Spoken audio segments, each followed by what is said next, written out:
Good evening, good morrow, and good day, and welcome to another edition of Slice and Dice here with the Many Lands campaign. It's a very special session today. Good evening, folks. Now, the reasons for this may not be apparent straight away, but for one thing, it has a knock-on effect that we will have to disrupt our live stream. Our next live stream, should I say, by moving it back a week, because I've got to relocate, hence why I'm in green screen at the moment, so that you can't see the shit show that is going on behind me in this room. There are boxes everywhere. I mean, the players here can see around the edges of my green screen, so can see some of the mess. My eyes. Oh, don't look at it. But yes, so all for a good thing. In a couple of weeks' time should be better positioned. Maybe I'll even make it slightly more visually interesting tech-wise. We shall see what I can work with in the next few weeks. But before we go any further today, first of all, guys, the players, do you have any shameless plugs? Anything you want the viewers to know about? Shout from the rooftops. No. Tell you what, actually, okay. It's just occurred to me. It's very random. It's not really a shameless plug, but as you said, you have the floor. Go for it. Event that's being run by someone I know through work on Wednesday at 4:00, which is about relationships and sex education in schools and how to do it better. And if that sounds like something that you might be interested in, if you work in the school or have some kind of interest in education and think that might be worth going along, look up. It's an Eventbrite event, and it's being run by an organisation called Life Lessons, and it's free to register to go in, and I don't think there's any caps on places. So on the off chance there's someone for whom that sounds interesting and or useful, come on down. Excellent. Thank you for that. Shameless plug. Gotta love a bit of an Eventbrite event, and particularly, something where you can learn something, gain something out of it. It's got to be worth doing. So thank you for sharing that. I think a shameless plug to our cast, or of our main players here, who had birthdays over the weekend. So Marta and Marshall, both a year older. So congratulations on, as Bart said in our Discord. Earth, yes, you're happy Earth rotating around the sun day to you both. Thanks. Thank you. Also, can't we just cancel any birthdays that happened during the pandemic? Like, so the way it works, happen. Postpone. The way it works, Yeah. The way it works, you get a coupon and you get to do it whenever you like. Yeah, it's my first 2 years of my first 2 years of my 30s have been spent in lockdown. It means you get like an extra bumper celebration once you're out of lockdown. Yeah, combining it all I don't acknowledge the fact that I'm 30 right now. It is not official yet. You're like one of those kids who has their birthday right next to Christmas, and then they end up getting their birthday and Christmas stuff combined. Like that's what the event is going to be. Worst. Just bigger. Yes, the worst. Yeah. But we'll make up for it as much as we can. We'll celebrate with a hunt. I mean, speaking of social things, like we have already said, and it will happen once this lockdown thing is over. I mean, we've got to get the band back together in the flesh, not only for sessions, but which will be in a different locale and a bigger space, you'll be pleased to know, ladies and gents. So no more squeezing around a table and finding leg room or not finding leg room, as the case may be, or having it look like James is sitting on Marshall, which did happen. It looked like that anyway. In one particular stream, I will bring up the clip for you, and I'll put it on our Discord after the session, James, because you look at me very confused. This is the first I'm hearing of this. It might have been the other way around. It might have been Marshall looking like he was sitting on Seth's on James's knee. But anyway, I'll find the picture because it was definitely referenced way back when, and put it on our Discord. If you haven't joined our Discord, please do so. There's a link to that on our Twitch page. Scroll down, click on the Discord icon, and I think it says chat with us because you can come chat with us on there throughout the week, not just during the live streams. I know, it's great. Shameless plug. And then, yes? I thought of a shameless plug. Yes! If that's going to fit. It's not my thing. It's a friends thing. It's a comedy night I love very much. They're doing an emergency comedy night to raise money for Sisters Uncut for all of the bullshit that exists in the world today, specifically, London cops, yes, women. So that's happening on Friday. It'll be on Twitch. It is pay what you can. So technically free, but please donate money because none of the money is going to any of the acts or the host. It is all going to Sisters Uncut. The comedy night is called Quantum Leopard. Aha, yes. So twitch.tv/Quantum Leopard. Their comedy nights are designed to be not inoffensive.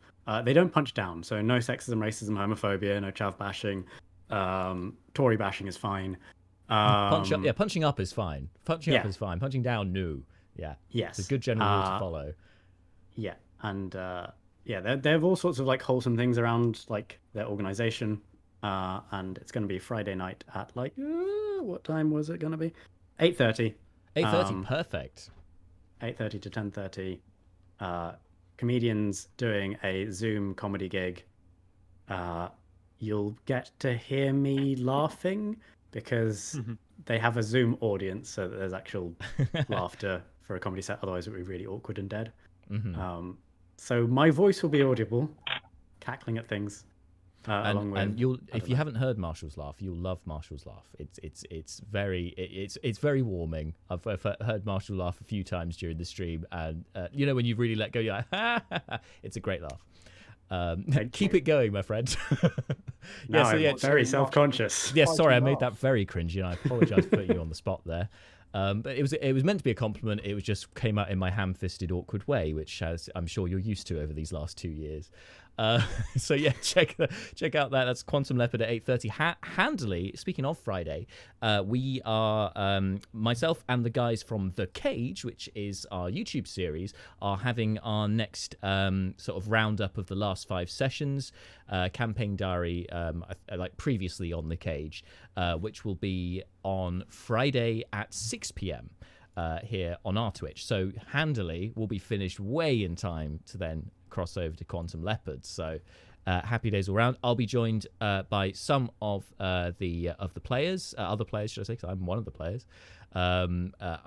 TBC on who exactly, but I know at least one of them will be joining me. So come join us for that as we talk about everything that's gone on in the last 5 sessions. Johnny will have all of his stats from the last 5 sessions because he goes into a miserable amount of detail with natural 20s and the like spells used. It's granular levels of detail, but always fun to get a good stat sheet in front of us.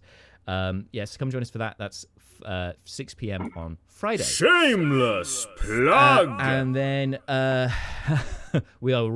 working my way through them. We're nearly there in terms of shameless plugs, and probably the reason why some of you have tuned in for the first time is because throughout the last couple of weeks we've been running a giveaway with our friends at Burnt Beautiful to win a dice box just like the one I've got here, only with your message over this bit, but still with the Slice and Dice logo on the reverse of the lid. And we've been running this over socials and on Twitch for the last couple of weeks. Over 100 entries. Thank you so much to everyone who entered the competition. I have collated the results, and we've randomly drawn a winner. And I can now reveal that the winner is... It's Johnny from The Cage, who's not involved in the Many Lands whatsoever, but entered the competition. a couple of times to get the dice box. This is not a joke. It's not fixed. It was entirely random roll. First thing that came up, and it was his name. So I was like, well, I've got to honour this. And Holly's all on board with it. That's beautiful. So congratulations to you. Thank you to everyone else who took part in the giveaway. Hope we'll have another one in the not too distant future. But congratulations. A box will be coming your way. That out of the way. Before we jump in, let's say a big welcome once more to our returning guest, Araz, on the stream today. Hello, sir. Thank you. It's nice to be back. I'm glad you think so.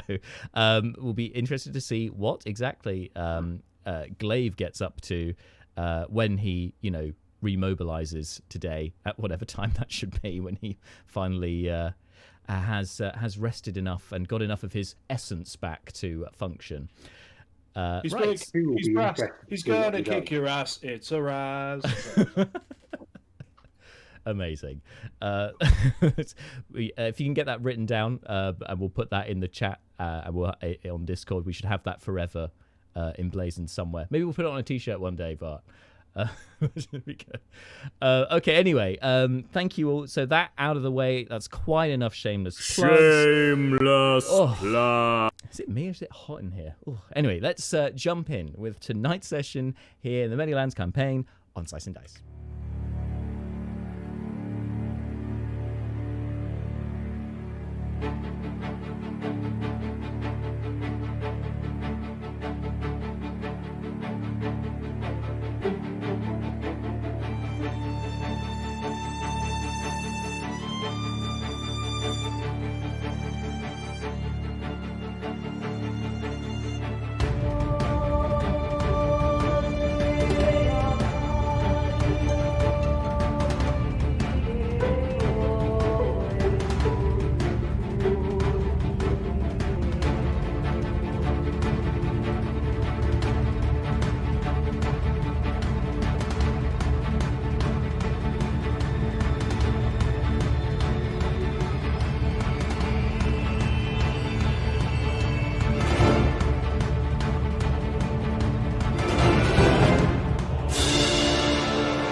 One.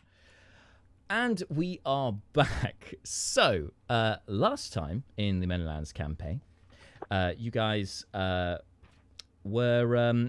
just dealing with the kind of aftermath of your encounter with the Fairfan cultists, who had thought they were bringing Fairfan back to the world through a portal, but in fact it appeared to be a portal to the plane of fire, or so was proclaimed by the genie or Afreet, who appeared through that.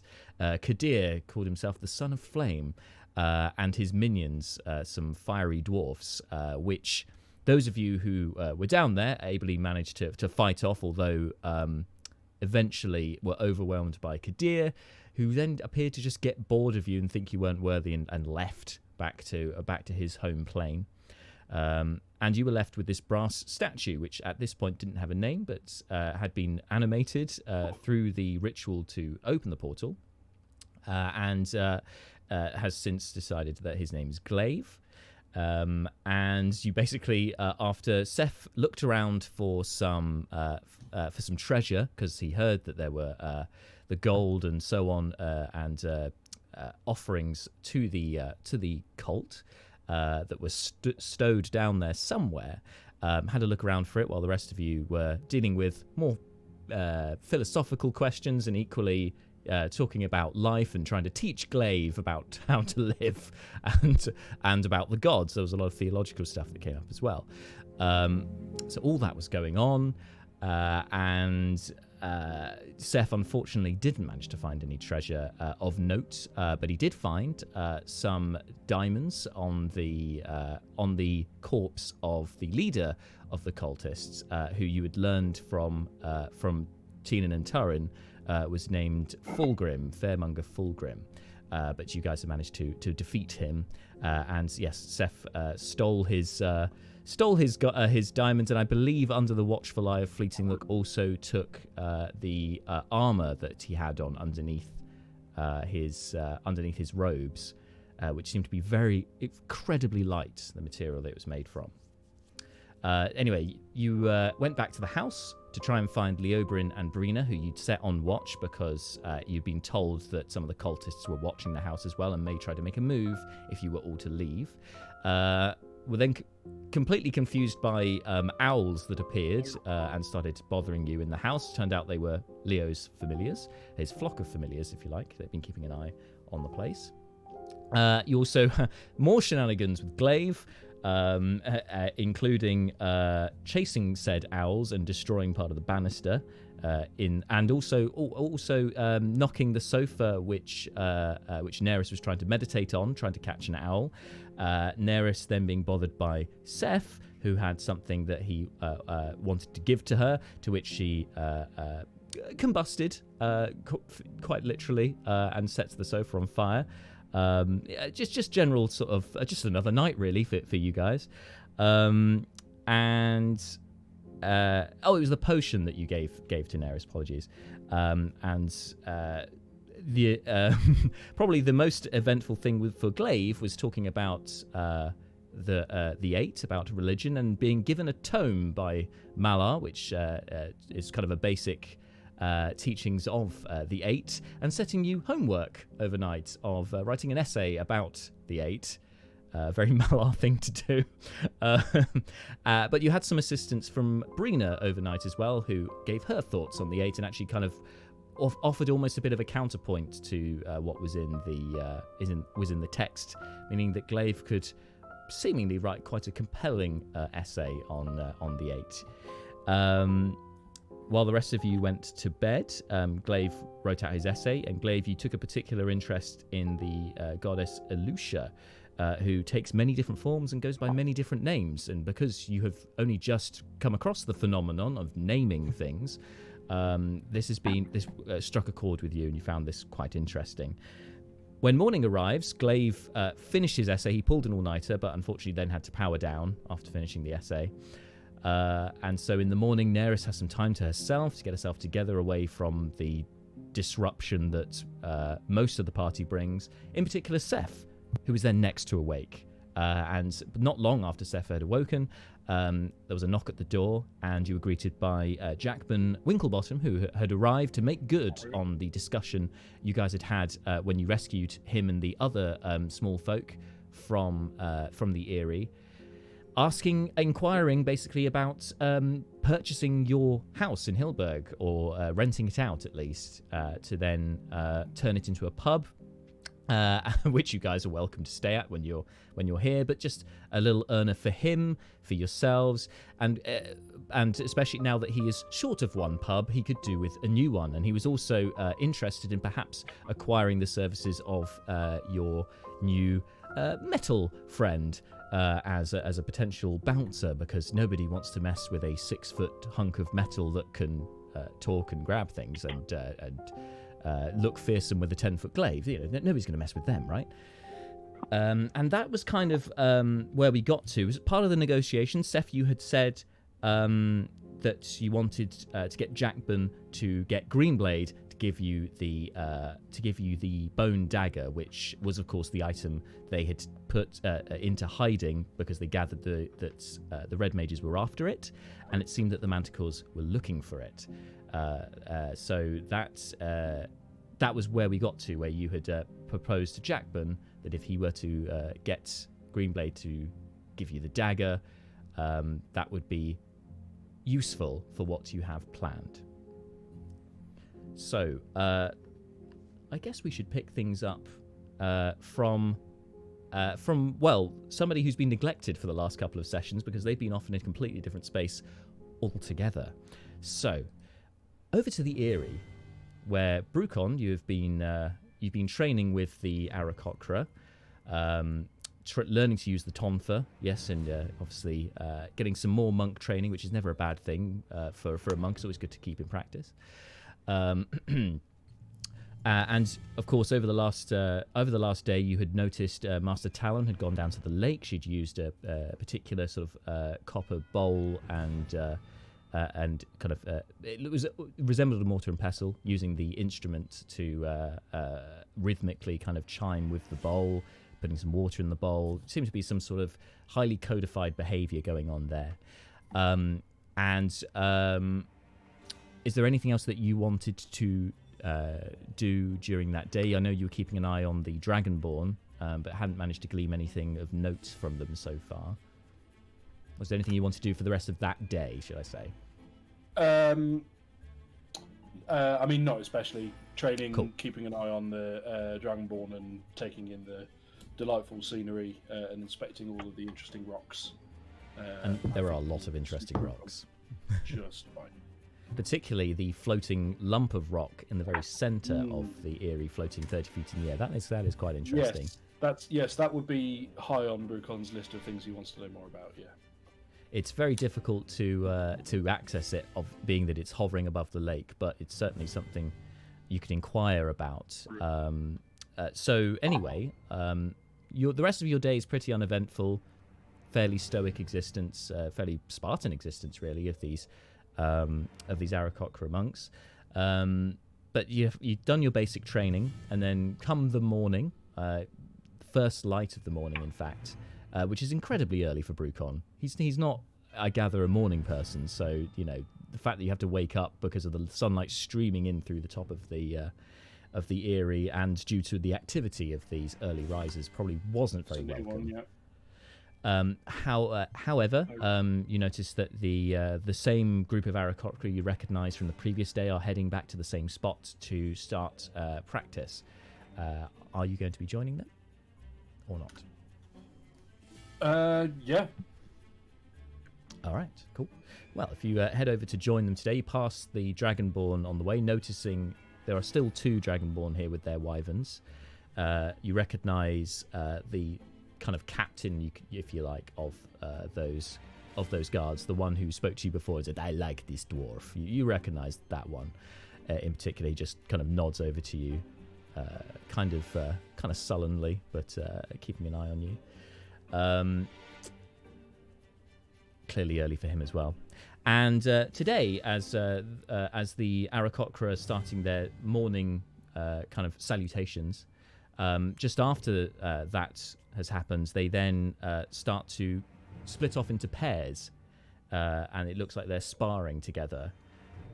One Aarakocra seems to be left on their own, though noticeably probably one of the tallest of the and certainly broadest of the Aarakocra. And it seems, although others have gone up to them and chatted away, or chirped at them, asking to partner up with them, they seem to be very interested in you, Brucon. Okay. Brucon, I'm sorry, several sessions of being in charge of fleeting, I'm having to kind of... Yes. what Brucon's character's like. Bit of a change of gear, apologies. Yeah, that's right. Brucon ambles over and nods. I think he's got the impression, possibly erroneously, but he's got the distinct impression that common is not, ironically enough, commonly spoken among the Aarakocra. So he goes hard on body language here. So walks over to this Aarakocra and gives them a kind of a friendly nod of greeting. Excellent. Assuming okay. They recognise nods as greetings. Yep, and they reciprocate, giving the nod back before they take a stance. It looks like they're ready to spar with you. Sorry, when he said that, all I could think of was that this monk starts voguing at Brucon. Suddenly this session has turned into a Madonna video. Cool. Well, I mean, Brucon Strike will think of worse things. yeah, strike a pose. Brucon will adopt the kind of ready stance of the Barkfang Monastery in response. Excellent. So before we get into that, got to say a big shout out to Pavel on Twitch, who has subscribed for another month. You're on a 5-month streak. Thank you again, Pavel. Woo! Always appreciate it. He's also dropped a fate dice there. Suggestion: Marshall's magnificent mane develops sentience. Is his fate dice suggestion? We will have fate dice again. It will happen. It's not happening this week just because I've packed it away. Well, actually, it's on the computer now, but life is everywhere. So when we're next back, we will bring back fate dice. It will happen. Yes. Can we have a fate dice that causes things to happen in the real world? Is that real? Because I mean, we could certainly try. Fate dice, COVID goes away. like Marshall's hair becoming an independent being is not top of the list of priorities, but I mean, in terms of attainability. I mean, we can at least give the simulation of Marshall's hair achieving sentience if we kind of puppet it, get some string, like some fishing wire or something, and just start moving off screen. Oh dear, it could work. Yeah. Okay, so anyway, assuming the position, you guys are gonna have a little sparring match. Now, I have set up a camera, and we'll see if it works. But can you roll for initiative, please? Arcane. Can I roll well for initiative is the question. And the That's answer the is real no. question. I haven't even got my dice out. This is how prepared I am. Hang on a second. Well, this guy's going to have to roll real bad to do worse than Brucon. Okay. Right, 1 second with my tech.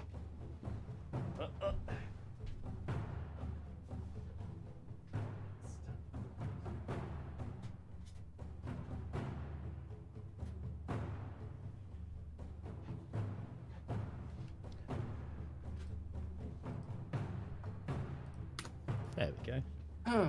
Oh. I was just about to try and fill the dead air. I appreciate that. Thank you. Let's move over to the other camera. Okay. All right. As you can see, a bit of clutter. Even here, there's some clutter. But anyway, what did you get for your initiative? 8. 8. To be fair, I mean that's not good for Brucon, but might not be so bad.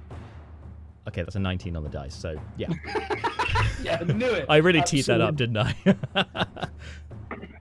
Amazing. All right. So so this Aarakocra is going to go first, and let me get up. To be fair, that kind of work. I think if Brucon might have, even if Brucon had reacted first, he probably wouldn't have gone on the attack because he's not quite sure of what the rules are here. If this is that's fair.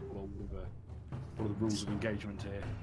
That's a very good, a very convenient justification for not rolling so well on the initiative. But no, that's entirely plausible. So, all right. So they're going to go first. They flutter over to you, getting nice and close, and you see they are armed with 2 Tomfers. You've got one in your hand, which you've been training with, and going to try and make attacks at you. So first attack, 22 is going to hit. Damage is the different die. Let me get it out. I'm so prepared. Okay. With the Tomfer, yes, so that is 9 points of bludgeoning damage. That was a good hit. Good solid connection with the first Tomfer. Then goes with the second one. 21 to hit. Wow. That's 7 points of bludgeoning damage. Pow, pow. And then it appears that it's this Aarakocra flaps its wings. It's not flying out of your reach, but it seems to be trying to make some evasive maneuver by being off the ground, a bit harder to hit for you. It's taking the dodge bonus action, and that's your turn. I had a feeling that they might be. How high? No, hang on. We'll park that one for the time being. Brucon's gonna try. Actually, hang on. I've got a question. I'm assuming Brucon is doing this armed with the tonfa, yeah? Yeah, you got the tonfa. Yep. Not that it makes any difference because martial arts, all of that jazz. Okay. Yeah, Brucon is going to try for a hit in kind. Is this guy? I say guy. Is this monk still within like Brucon's melee reach, or Yes. are they? Yeah. Yep. They are, okay. Yeah, he hasn't broken contact. Gotcha. All right, we'll do we'll strike with caution initially, and just have a regular two-pronged attack. But as he's dodging, it'll be with disadvantage. So let's see what this comes up with. Oh wow, okay, nice. So the worst result on the dice there comes out to an 18. Oh, 18 is going to hit. Yeah. Cool. Okay, so let's roll the damage for that. So that is 10 max damage. Oh That wow, first hit. 10 points of damage. It's a mighty hit. You, he actually moves into your strike as he's trying to evade it. He just clunk, clunk, cracks him across the face. Nice. beak. And then because 6th level monk, let's make a second attack. And the worst result there is a natural 1. Okay, so this time, are you attacking with the tonfa again, or is this an unarmed Sure. strike? Sure. Yeah, it'll be the tonfa because these are not the martial arts extra attacks. This is weapon attacks. So this time, as you kind of crack with the first hit, which you weren't expecting to hit, to connect that well, it takes you by surprise. And as you kind of go to hit back with the backhand, the tonfa slips from your hand and scuttles across the ground. So you've just disarmed yourself of that tonfa. So you're currently unarmed. Lovely. Okay. In that case, Brucon will, seeing as the rules here appear to absolutely sanction monk nonsense from early on, Sure. Brucon will use a key point to take the disengage action as a bonus action. Yep. Step of the wind, and because the option exists, Brucon's jump distance is doubled for the turn. So yes. he's going to do an elaborate capoeira style head spin thing, and then bounce in the direction of the tonfa. Cool, I like it. So so when you lose the tonfa, you kind of squat, spin around on the head a bit, kind of a little bit of a break dance, and then handspring yourself out of that situation. Imagine a really short Eddie Gordo from Tekken. That's basically the vibe Brucon is channeling right now. All right. And because you used a key point, I don't think this necessitates an acrobatics check. I'm going to say you do it fine. I think that seems entirely fair. And yes, you can get to the tonfa. Cool. And then bend down and as smoothly as possible, try to pick it up and rearm himself. Seeing as the point here is to try and learn the workings of the tonfa. It seems a bit daft to immediately go, oh well, guess I don't need it really, and then Don't need that. Yeah. Sounds good. So retrieve the tonfa is the priority now. Yep. And we had an attack, so that is Brucon's turn. Yep. Okay. So he responds. The Aarakocra. Sorry, she responds. The Aarakocra. I did take care in my notes to not specify gender. Yes, that's a good call, because with Aarakocra, with these Aarakocra, it's it's hard to tell, and then they don't see gender in the same way as some of your party, for instance, would, or some people that you would know. It's slightly different with the Aarakocra. They view things in a slightly different way. Well, we won't get into that now, though. But anyway, this Aarakocra then flutters over to you in your direction, and this time it looks like they're going to yes. So they go in for another hit with the tonfa. This time that's a 13 to hit. That is a miss. And then he goes for the second strike, back the other way. That's worse. So yeah, this time, and it seems to be a bit frustrated that you managed to evade it the first time. And yeah, it's just swiping hopelessly. In frustration, is then going to follow up with 2 kicks from their talons as they're flying above you. Okay, first one, that's a 22 to hit. So that's another 9 slashing damage, sorry, because it's with talons. Oh wow, okay, this is full contact. All right. Frustration, yeah. That was below the belt or below the feather. I don't know. And the last swipe with the other foot unfortunately misses. Unfortunately, should I say, for you. And that's their turn. It's over to you. Nice. Okay. Well, Brucon sees his opening. They're riled. They're lashing out, and they're not doing tricky, dodgy stuff. So Brucon is going to. Brucon does a little, and then goes for it. So we shall start with 2 regular attacks with the Tonfa. Yeah, go for it. So we'll roll them both at the same time. So that's a 16 and an 18. The 16 misses. The 18 just hits, yeah. Which it might do. Okay, so we will roll the damage on that, which is 5. So first hit max damage, second hit min damage, because that's how probability works apparently. Yeah. However, then Brucon's going to spend a key point for a stunning strike. Oh, here we go. We opened up some. Wisdom Or save, other is that? It's Constitution save, DC Const save. 14. Ooh, that's a good stat to a target. Fails with Okay. 11. Right, and then Brucon's going to spend another key point to use Flurry of Blows, which now has advantage. Oh, yes. So, first attack, that's a 17. Misses, unfortunately. Oh, so close. And Tonfa then just deflects the blow. Yeah, this always happens with this stuff. Anyway, and then the follow-up is, well, I rolled double 4. Ah, So you don't get anything 8. for a pair. Not in this game. That's just how it works, isn't it? Okay, but Brucon's kind of getting again Eddie Gordo. Like I feel like at the Battlefan Monastery they've got various different martial arts styles, and Brucon goes through a few of them. Right now he's in a capoeira, fancy spinning kind of mood, which is of course a terrible idea because capoeira is a dumb martial art that it looks great but is stupid. If you don't have your hands tied together. So he's just done a completely pointless, springy thing that achieved nothing but looked amazing. Just looked awesome. Yeah, so pirouetting around the field. However, the one thing he did do that was really useful is stun this other monk.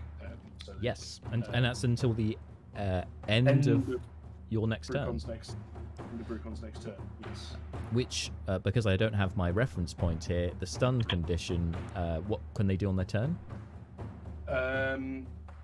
Not a lot, Yeah. from what I recall. I'm gonna have to look it up. I'll just quickly bring it up, but I'm pretty sure that his turn's pretty much wasted being stunned. I believe that is correct. Yes. In the case of a monk, anyway. Incapacitated, can't move, can speak only falteringly, automatically fails strength and dexterity saving throws. Yeah, he is lands on the ground as soon as you get that stunning strike in, and yeah, it's reeling. It's your turn again. Cool. Well, Brucon sort of straightens up, evaluates things, looks at the Tonfa, and then goes, nah, and then goes for a some kind of ludicrously elaborate arm bar. He channels his inner Chris Jericho and pulls one of his 1001 arm bars out of his locker. Swarms over the Aarakocra 4 or 5 times, as apparently is compulsory, and I guess he's also figuring out how to do an armbar on something with wings. But anyway, he's going to go for a grapple check to lock them up. All right. So let me just double check a second. They automatically fail dexterity saving. But it's a no. check, unfortunately, It's a for a skill check, isn't grapple. it? Yeah.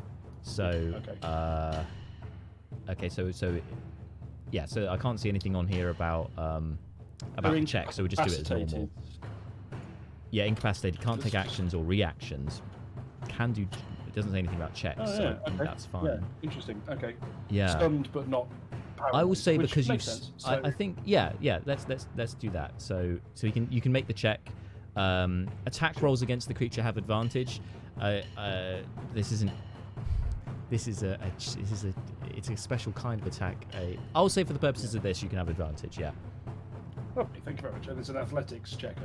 Athletics for you, and then it will be they're going to go with acrobatics. Yeah. Of course they are. They're a punk. Right, here we go. And then we have. Okay, that's not bad at all. That's a 23. Yeah, you didn't need the advantage until I rolled 10 altogether. So you've definitely got them locked. Got a nice arm lock. Actually, no, I didn't need it, but it was a close one thing. Sweet. Okay, so yeah, Brucon's going to try and tap them. By the way, I watched the excellent mixed martial arts film Warrior the other night.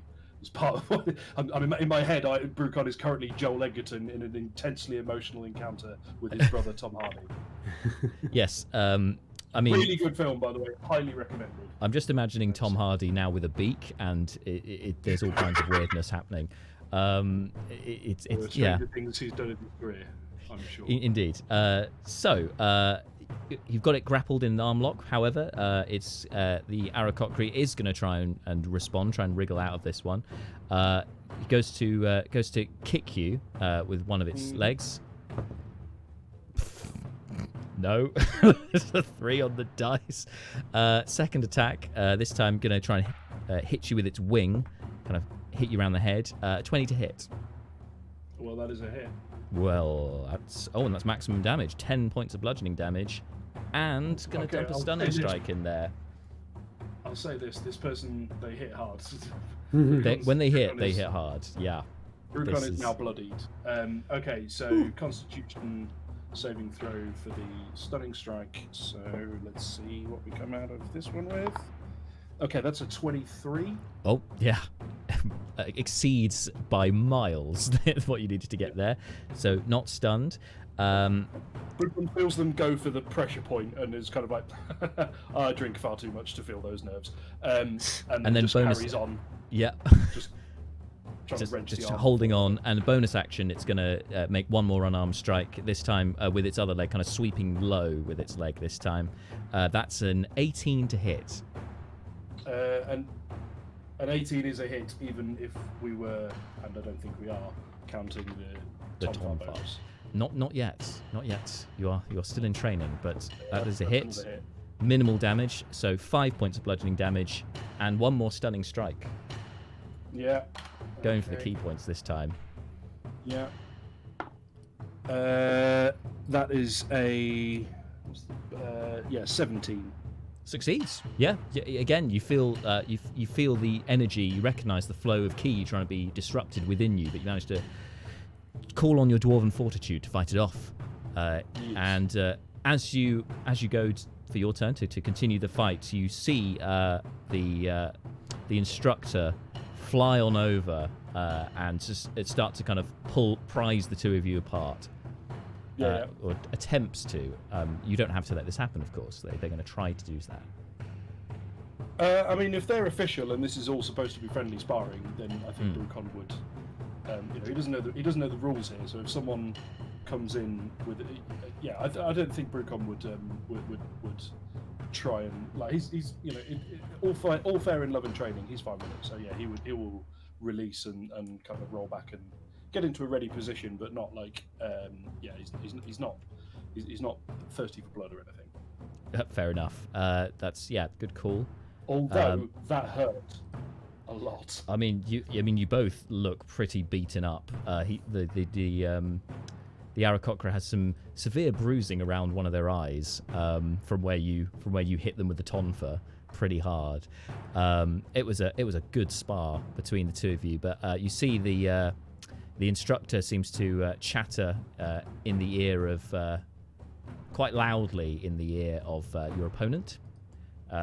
Your opponent, I should say, is one of the taller of the Aarakocra and has more resembles a kestrel in like kind of a bluish head, kind of bluey grey feather plumage around its head. That's probably its most notable feature of this Aarakocra. The instructor, shorter, clearly more experienced though, and some a bit more a slightly mangy quality to their feathers. Some of them missing, but lots of experience pulling them apart, and yes, it seems to be giving this one a hard time.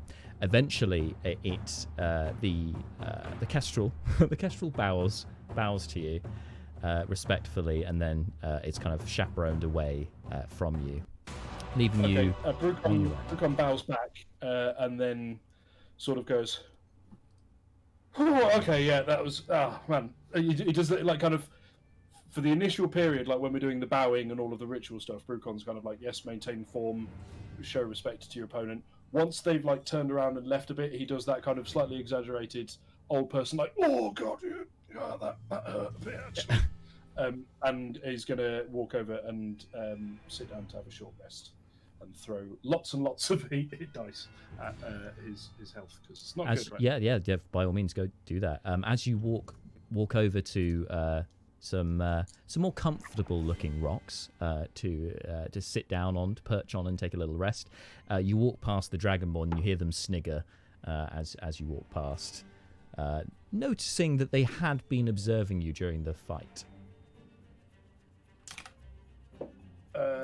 Okay, sorry, hang on a minute. That's all right. I need to do maths. But by all means, we'll cut over to the rest of the party at this point anyway. But we'll catch up with Brucon later on, I'm sure. So, as for the rest of you, back to Hilberg. Seth, you've been negotiating with Jackburn about the pub situation. So far, it's just been Neris who's been up, pottering around, trying to have a relaxed morning before you interrupted that, despite Jackburn's shrill voice. And one of the main things that you hit on was about the getting Greenblade to get the dagger. He has kind of queried that and said, but because Malar contacted him before through a spell, could they not do that with Greenblade as well? Is what he's saying. It might be quicker than him trying to find the ranger out in the wilderness.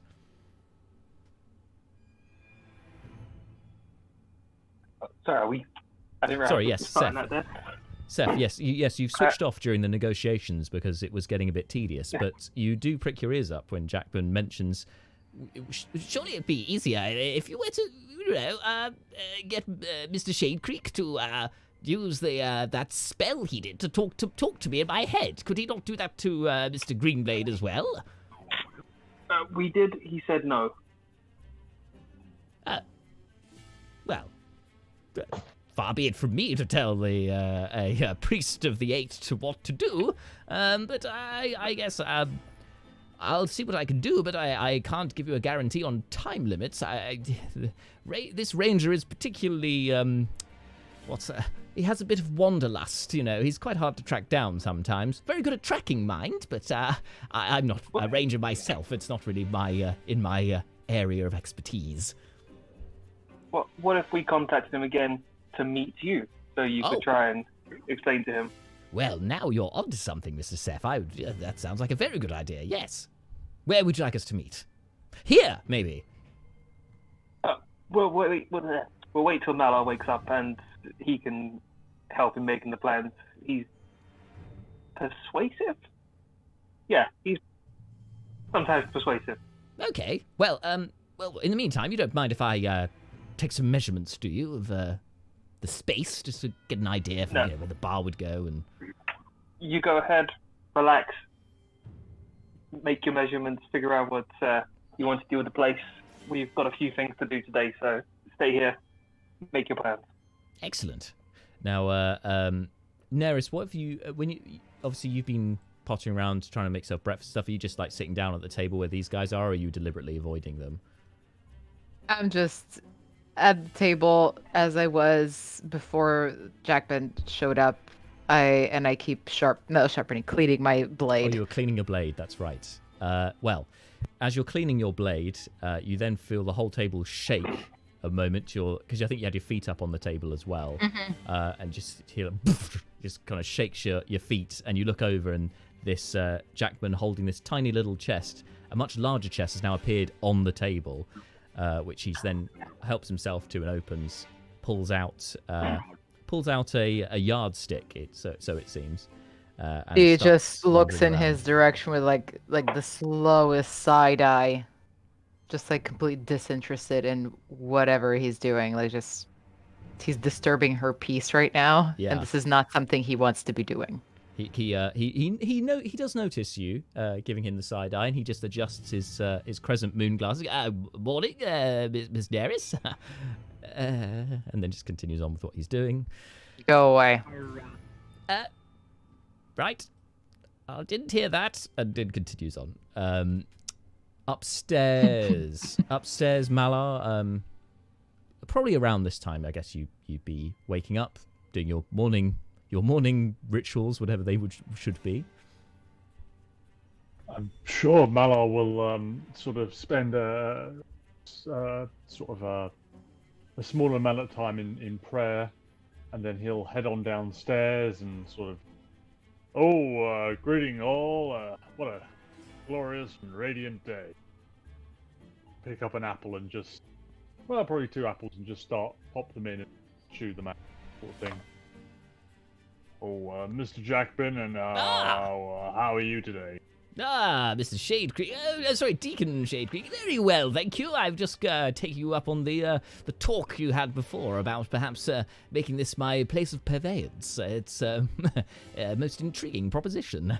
Mr. Seth here was just outlining some of the details, apparently about wanting the that dagger that I had above the bar that Mr. Greenblade's looking after. Apparently you want it for something important. I don't know, you're doing some sort of good deed, I assume. I don't know much about it. I lock eyes with Seth, and I'm like, do we now? Yes, yes. Mr. Seth, a moment, if you will. And I point off to the kitchen. Heading. I hesitate. Yes. I look up the stairs and think, can I just fuck off? I'll follow him to the kitchen. Actually, you probably would both clock Jackman as you walk past him. He's smirking and he's giving a knowing nod to Malar as you go past into the other room to have this discussion. And then actually grins in the direction of Neris before immediately that melts off of his face, seeing this more side eye, presumably. Don't mind me. And continues on. Over to you. As Seth comes in like hushed tones, Malar would be like, "Oh, Mr. Seth, why would we want the dagger? It's perfectly safe with Mr. Greenblade, surely." We've met 2 separate cult-like people that are trying to get these daggers. Should we not, identify it? Rena said she can identify magic items. Maybe she can find out something about it so we can stop them before they hurt more people. Well, I suppose, Mr. Seth, maybe, but you're willing to trade away the house for this dagger? What if there is nothing to be learned? No. The house it's not just for the dagger. He's going to give us money so that we can go to that dragon place while not being poor. Fantastic. The will of the 8, thank you. Very well. We're not giving it to the church. We're keeping it. You know that, right? Like, we're getting paid. No, all things ultimately, so long as they are in the name of the greater good, benefit our forebears, such as they are, the church will see its share sooner or later, Mr. Seth. Actually, that reminds me, I should really, good job, you seem to be doing very well, and I sort of, unsure what to do with Seth, I just sort of pat him on the head.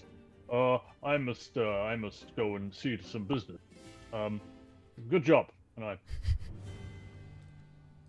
as he leaves, I'm just sort of muttering to myself, I'm never going to trust him with our money. Fair enough. Entirely reasonable. So yeah, Malar, are you heading towards the temple? Is that where you're going? Yeah. Cool. Okay, well, we'll catch up with Malar in a moment. Meanwhile, still in the house then, so you kind of breeze past Malar, you breeze past Jackman, and he's, good day, Mr. J. And then looks over to Seb. Is he not? Is everything fine with the? Is he on board, or is it something I said? Malar's on board. Oh, good. Let's talk finances then. And he starts examining his. He opens the chest and starts looking inside. Meanwhile, upstairs, Leobrin. You've been. Yes. The night started relatively peacefully for you, and then just your nothing to note really in your dreams. It was one of those nights where you didn't really have a vivid dream, which is a nice relaxing night for you, I would assume. However, over the night, you feel this incredible hunger just kind of come over you. It starts kind of like feeling a little bit peckish, and then it gets more and more and more until when you wake up, you are ravenous. Can you make a con save for me, please? Okay. Gonna eat you all. Is this by any chance being charmed? No. Unfortunately not. But a big number on the die. So 19 minus 1 is 18. Okay, cool. So you don't suffer any massive side effects from this. You feel kind of sapped of some of your energy. You feel a bit drained this morning, and you have a particular kind of irony taste on your lips, kind of like blood, that kind of taste. Mine or someone else's?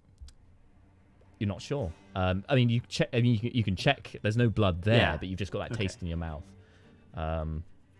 Strange. Possibly your own, like a small amount. I don't know, but it's a bit disturbing when you wake up.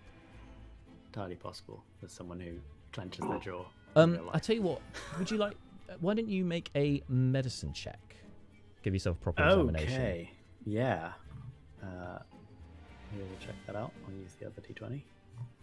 Get some mixing it up. Didn't matter because I always roll doubles, so that's another 19, but minus and plus 0. That is a straight 19. A straight 19. All right. So you mostly are kind of getting wads of material, putting them up your mouth to see if you're bleeding. Doesn't appear to be any major blood. I mean, possibly a tiny bit. Like when you haven't flossed for a long time and there's a little bit of gum bleeding, like a little bit of that. Nothing major. What with a 19 though, what does take your notice is your finger, your ring finger, is quite swollen. Mm-hmm. The one with the evil ring on. The one with that ring on, yes. Okay. Oh, and you still feel hungry, yeah. Going to put a pin in that. That's concerning. I don't know, it might pop. Oh, I see. Figuratively, yes. Oh, subconscious, you're so funny. I'm trying to remember. Did we get Brina to identify this? She doesn't have the component yet to identify. Okay, so no.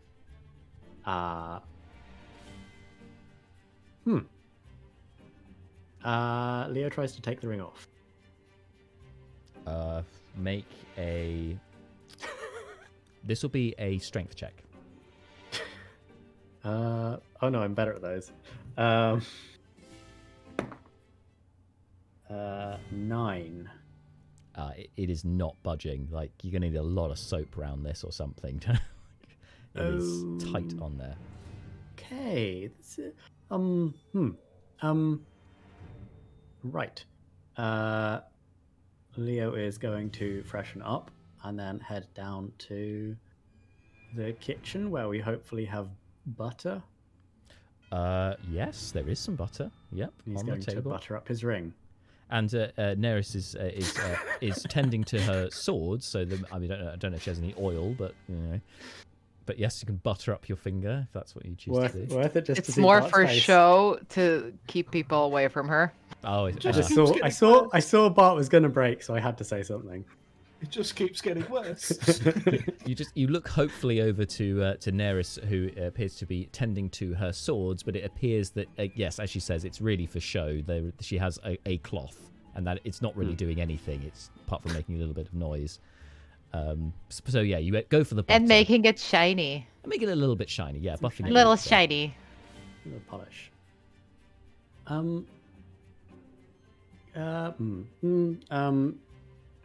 Where's the?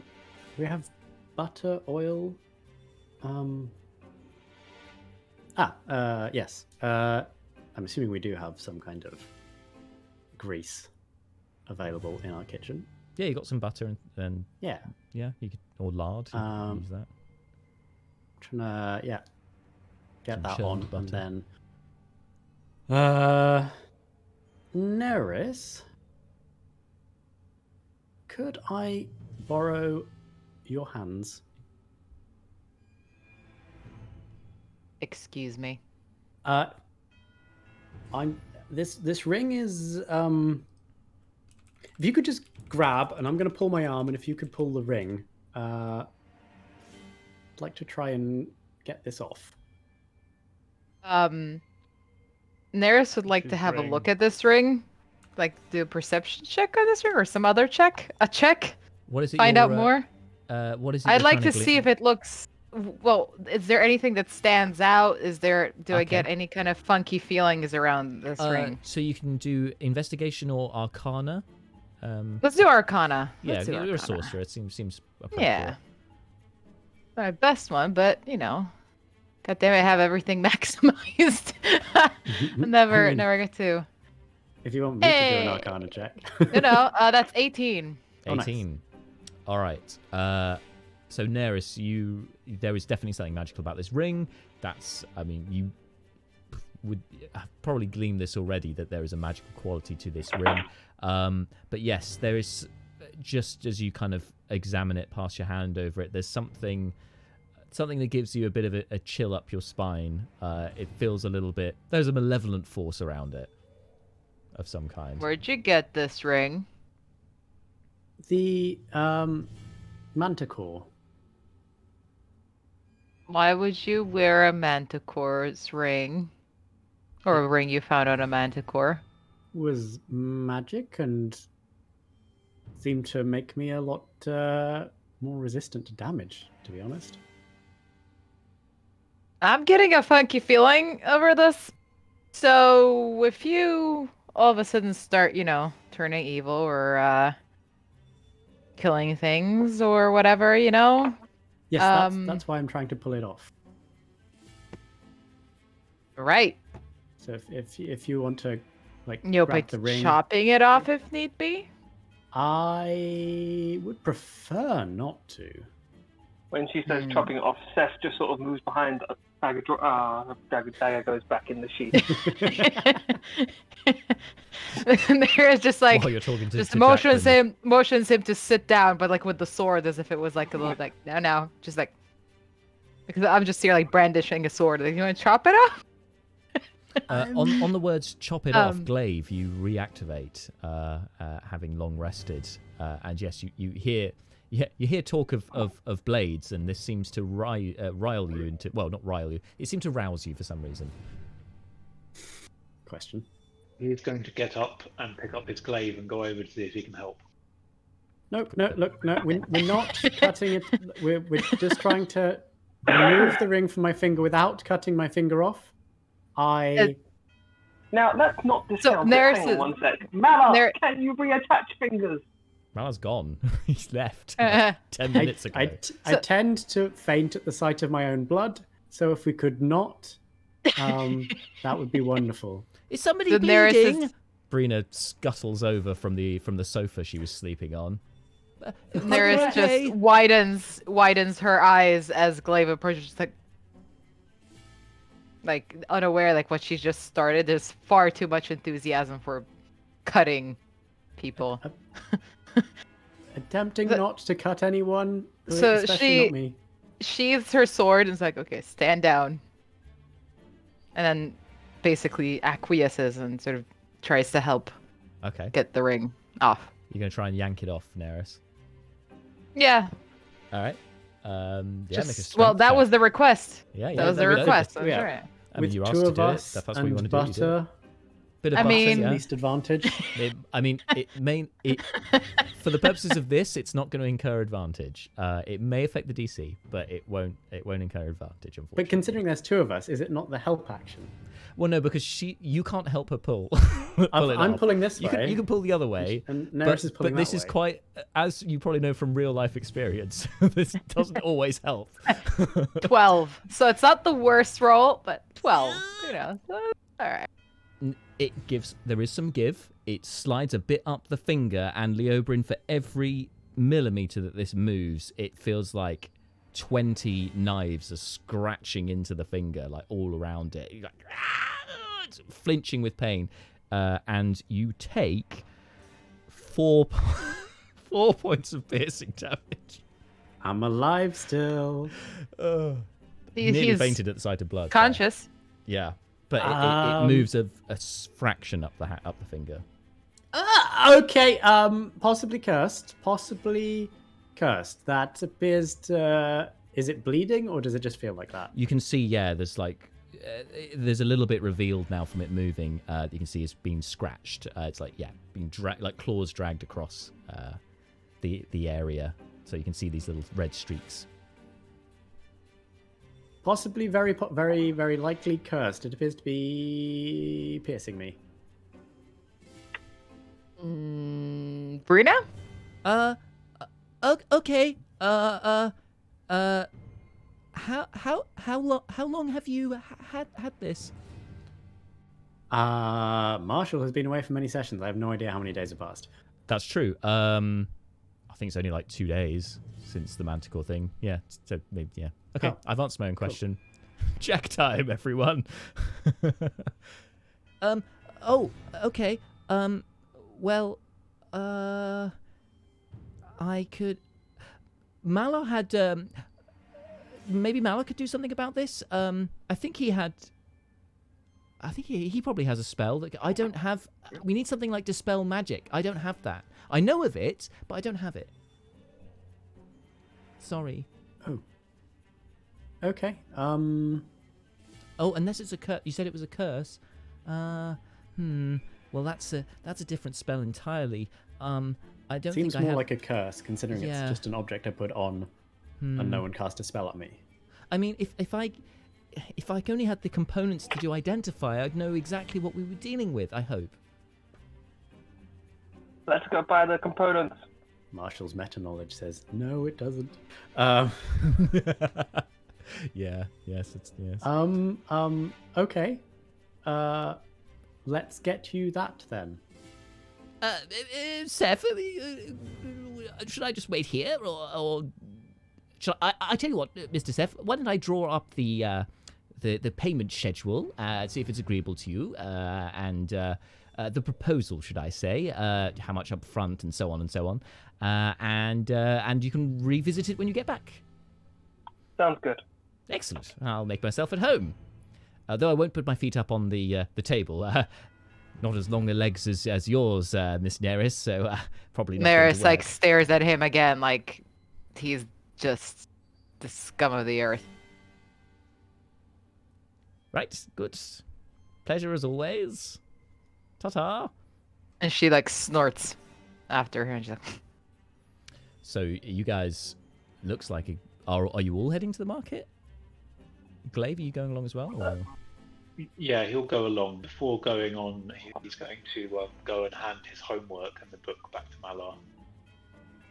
Oh, now Malar's at the temple, so you could gather it up and then go with the guys, and they could probably point you in a direction. Go But... with them to find Malar. He's going to take them with him anyway to give to Malar when he. Are you telling the others you're trying to find Malar or not? Not yet. For now, he's just going to go with them and see where they go and if Malar is there. Because I don't think he wasn't actually conscious when Malar left, was he? No. So, doesn't really know where he's gone. Yep, sounds good. Cool. So shopping time. Okay. So next we'll jump over to Malar, but before we get there, we have a very quick break. We'll be back shortly.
And we are back. So, we're hopping over to Malar. See what you're up to. So, you're heading straight for the temple, right? Yeah. I've got business to attend to. And it's not far from your house, so it's you get there within a matter of minutes. And as soon as they swing open the double doors into this kind of the round main chamber, with of course the altar at the very center of the room, the raised altar on the raised dais. You've also got the you notice the two dwarves straight away. Atinan and Taran are already there. In fact, it looks like they've been sleeping there on the pews. Taran's not got his armor on. He's just got like his padded kind of under his chainmail. Hello, Mr. Deacon. It's good to see you.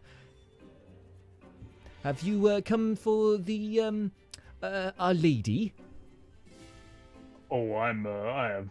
It would transpire that there are a number of things here that I need to pay attention to. One of them is the Lady Grenforth, indeed, yes. Are you keeping guard?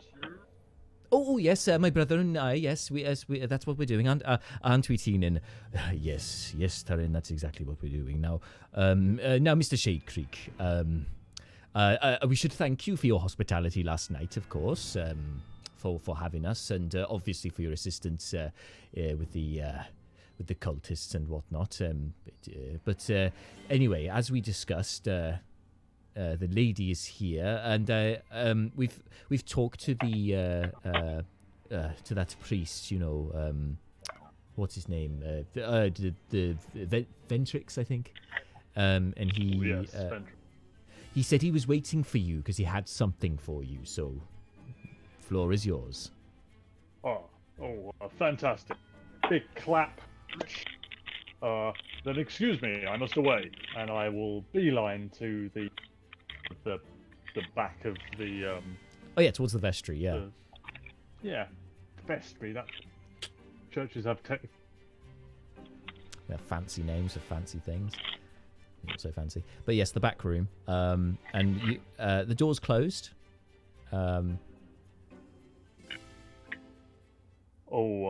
Vendrix. Just a moment. After a couple of moments, door opens, and you can see inside the vestry. It's a small kind of, almost like almost cupboard size, slightly bigger than a cupboard, but it's made all the smaller because of this wooden lean-to that's been put in one corner, which you can see. You notice the elf Greta Grouse is lying within, and she just kind of rises as you enter the room. I'm glad you're here. And he offers. You can see behind Ventrix on a stone plinth is an orb, a stone. It seems like it entirely made of onyx or similar metal, but you would recognize this as a member of the Order of the Chosen, that this of the clergy, should I say, that this is a sending stone. This is what the Order used to communicate with each other on their network. So I have something for you. Just arrived only yesterday. And he goes behind his desk and pulls out a scroll and a small pouch, which he hands over to you. I believe this is a test from High Priestess Akavir. Amakir. Yes. Fantastic. Is everything else okay here? Is any change in the Lady Grenforth and Ms. Grouse? Good morning. How are you doing? Oh, yeah, Mr. Shadekick, I'm fine, thank you. Forgot she... Yep. I was like, oh shit, there we go. There it is. I'll sort of... The trunk will take the pouch, and then I'll sort of take this scroll out, and I just start to read what this scroll actually... Okay, so you recognize that it seems to be, arcanic symbols which take form in your mind as you look at it, and you recognise that this is a scroll of greater restoration. And you recognise the instructions on this scroll that in order to cast this spell, usually you would need diamond dust. And I instinctively then, that twigs, and I sort of then take the pouch from my trunk and I open it up and I assume that that has got diamond dust in it. You would be correct, yes. Oh, goodness, oh, goodness, this is, most, yes, oh, now... I feel like we've not had a good in a little while. It feels good to have it back. Yeah. It's good to let Malor off the leash, as it were. The scroll. I'll roll the scroll back up, put it back in the tube, and I will hand back the pouch and the scroll to Ventry. Say, "Oh, this is indeed a great test, and indeed a path to absolution. Mr. Ventrix, would you keep hold of this for me until I am able to make the appropriate preparations? I really feel that this is going to take just an hour or so of my time, and then just to prepare and be ready. And oh goodness, okay, okay. Actually, and I take the scroll back, and I will just go back into the sort of the main chapel. I'll sit down and I'll just start to read very carefully what the steps of the scroll are in the cast. All right. And I'll take some time to do that. Sure. So you work out exactly what you need for the spell. No problem. So as you do that, then while you're examining that, we'll cut over to the rest of the party who are exiting the house and heading, we assume, towards the market. Unless there's anywhere else you're heading, guys. Nope, I'm heading market. So you can see already that it is a bustle of activity, and you recognise some of the traders in their market stalls down there, and it seems that the general store, Bits and Pieces, appears to be in full swing as well, and you can see. You recognise Bantam Quigley, the gnome, who's standing up on a soapbox and is waving to people and offering like seed pods, which he then seems to make them sprout just with his natural magics, and handing them to patrons as they go by. Certainly seems to be getting some attention. Meanwhile, across the market square, you've also got one particular trader who stands out to most of the party, in particular, probably particularly Seth, actually, because you hear him before you see him, like, "Oh, potions for sale!" Do it, Seth. Do it. I'm gonna grab Brina and start to move away towards him, and I'm gonna point to Neris, Leo, and Glaive, and just like, Neris, no starting fires. Glaive, no killing anyone randomly. Leo, safe, don't let them do anything. I was going to say, you left a massive loophole there for Glaive. If he kills people specifically, then technically he has followed your instructions to the letter. Ooh. He is the kind Leo, of person to follow instructions to the letter as well. Leo, if they kill anyone, cover it up, and I leave with Brina. Sorry. Wow. Seth, I'm not. I don't think that's what you meant to say. You're in charge. Just transform and frame someone else if it happens, and I leave with Brina. Okay. So you heading in the direction of Phil the trader? Is that where you're heading? Potion guy to start with, and Potion then I guy, want yeah. to get Brina any components she needs. Perfect. And as for the rest of you, so Seth, you're making a beeline in that direction. Leoberin, Neris. and Brina, of course. Sorry, Brina's gone with him, and Glaive. Sorry. Where are you guys? Where are you guys headed? So Neris just stares around and kind of kicks the dirt. Like, why am I NPC here? style, idle character style. It's just like, Oh, I tell you, don't start any fires, and suddenly you have nothing to do. yeah, exactly. They're it's standing just around like idle characters in Mass Effect, where they're supposed to be Yeah. talking to each other, but they're just standing and just swaying a little bit. Yeah, exactly. I'm sorry, It's- when did people start listening to Seth? I mean, when did that happen? That's the bigger reveal for me. it's Mala, quite do you know a- what you're promoting right now? Not listening to Seth. F's in chat. Neris is just like, Just some- I don't. Why am I even here? Why was I listening to you guys? I'm just. Glaive, Can it just go you think you were back? going to say something? Seth's in chat. Yes. Is there any kind of like book or scroll stool nearby, or There is kind of there is a store full of books, piled high with books, leather bound, paperback, all sorts. I'm going to stomp over to that and pick up the most interesting looking book and just stand there and start reading it. Okay, can you make a perception check, please? As you Yes. look for an interesting book.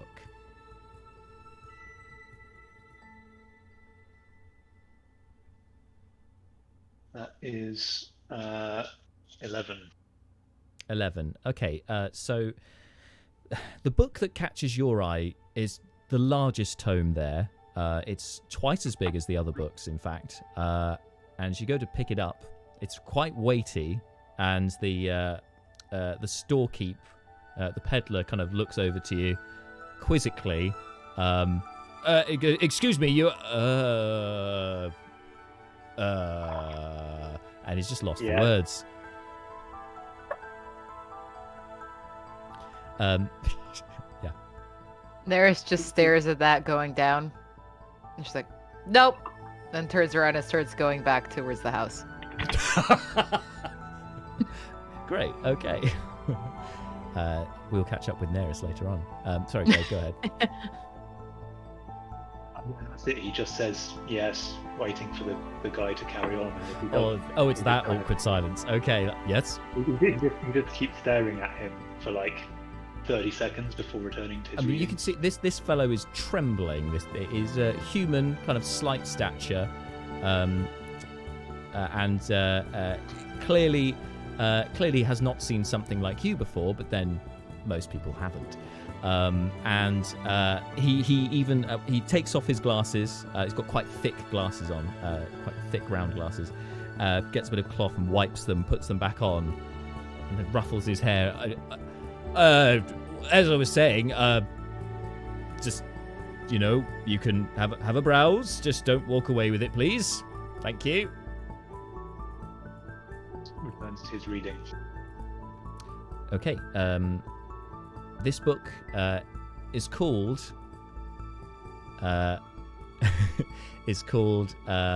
Fire and Flames. By Through- Neris Aradel. It says it is a collection of it appears to be a collection of first-hand written accounts from events back in the First and Second Age. So it's a collection detailing the events of the First and Second Rachia War. Could be of interest. Are you going to be having a read of that for a little while? Yeah. I have no idea how quickly he reads. It's So a yeah, very good he- question. he- I want to know that he wants too. to finish it. He's just going to keep reading it and probably move on to other books until something else happens. So- Excellent. Okay. Make a history. No, not an history check. Make an intelligence check. Let's see how quickly you can read this. Already not very. Read and take it in. 16. 16. I mean, yeah, he's okay. So he's a pretty speedy. This is a pretty speed read for you. Skimming through, you turn this thick page every minute or so. You're turning a page, which I guess for the Oberyn, like this is above average reading speed. This is very interesting. But yes, it's going to take Glaive a very long time to read this entire tome, and he probably will get stopped before he reads it all by the shopkeeper. But you can certainly start reading that. Leo, is the Oberyn wanting to get anything shopping wise, or just chaperoning? Probably just chaperoning, as long as we get Brina's necessary item. Mm-hmm. Okay. Yeah. Cool. In which case, then, as you're watching with disbelief, Glaive, just the bookworm that he apparently has become. Seth, you and Brina head over to. You get to fill the trader's stall. Oh, Mr. Seth, it's been a while. How are you? Very good. Thank you for the potions. Oh, you're quite welcome. Do you have any other potions to sell? Yes, I've got a couple, sure. And he turns, and you immediately hear the chink of the chainmail armor that was Malar's, that is far too big for Phil, but he still wears it for protection on the road. Quite deliberate movements, and he reaches under his stall and he goes, "I've got this one right here. I sourced it only recently." Brina is interested immediately that a potion is on the table. Like, she's got a history with alchemy with her mum, so she's like, "Ooh, what is it?" "Oh, well, young miss, it's a potion that you can use to help you see better in dim light circumstances. For instance, at night. Or maybe not if you're blindfolded, but it'll help you in the dark." Oh, shit, I'm so sorry I laughed at that. So terrible. I think most of my friends can see in the dark, and except the tall one, but he doesn't need a potion for it. Oh, well, it'll help you see even better potion in the dark if you already see in the dark. Or so I was told. What about healing potions or anything else? Oh, yes, healing potions. I've got plenty of those, Mr. Seth. Standard healing potions. Well, for you, sir, I'll make them only 30 gold pieces apiece. Oh, that's actually a really good deal. Well, you've done me a solid many times, Mr. Seth. You've done well by me and my wares, and, I like to reward my regular customers. How many potions do you have? I've only got 3. I'll take them all. All right, Mr. Seth, that's 90 gold pieces. Cool. Thank you. And what about your friend here? Hello, little one. I didn't get your name. Oh, it's Brina. Hello. I'm Phil. Nice to meet you. I've been a potion trader for 3 years, but my family have been dealing with potions for generations. Oh, that's really interesting. Oh, I'd love to hear more about that. Maybe not right now, though, okay? Righto, miss. Was there anything else you were interested in? Do you happen to know where any of the magic shops are? Brina here is looking for a few components for some spells. Someone knowledgeable, such as yourself, in the magic art would probably know where a magic shop is.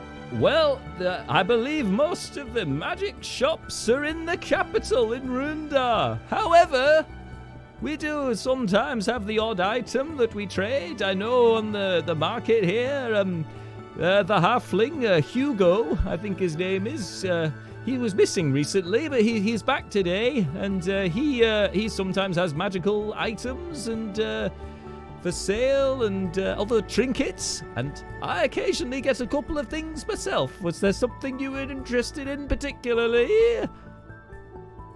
I look to Brina and because I don't know what she needs. Oh, we're looking for a pearl, a very expensive looking pearl. Oh, and diamonds. Oh, diamonds! Oh, fancy stuff, Mr. Seth. Have you been to the council chambers? Sometimes the governors keep a reserve of diamonds and gold. Though I don't know if they trade it with you, but still. I don't have any diamonds, but bear with me 1 second. Let me just look under here. Looking, searching, you can. There's all kinds of potion bottles and other paraphernalia just being thrown out, just carelessly to one side. Fortunately, none of them break on the soft earth, but yes, he doesn't seem to be caring too much about some of his wares. Oh, you might be in luck, my friend. I appear to have. Is this the kind of thing you were after? And he pulls out a clamshell. A closed clamshell. Brina, you want to handle this one? That's not a. Thanks, James. And over to you. Can you just do all of the roleplay stuff? Okay. Brina kind of queries it. Is that's not a pearl? Oh, no, it might be inside. Hang on. And there is a pearl inside it, yes. Is it the pearl that you need, Brina? I think so. How much do you want for it, Mr. Phil? Well, it's a rare item. It's quite pricey, much more than the health potions, but if you've got something worth the trade... I've got some small diamonds to trade. Oh, diamonds. Well, I could get myself a few potions with diamonds. I take out two little diamonds. Ooh. And he doesn't have any, like, he's not a jeweler, but he knows what the jewelers would have, like those little, those tiny little telescope type things that, to examine the quality of the diamonds. So he mimics that, but he doesn't have any equipment, so he just gets his fingers and looks at it. Oh yes, these are definitely diamonds. Why do I keep laughing at him? Well, he doesn't notice. He doesn't bat an eyelid. 2 diamonds, you say? That seems a fair trade to me. There you are. I'll take these 2 diamonds, and you take that pearl. That's it. Enjoy. Thank you very much.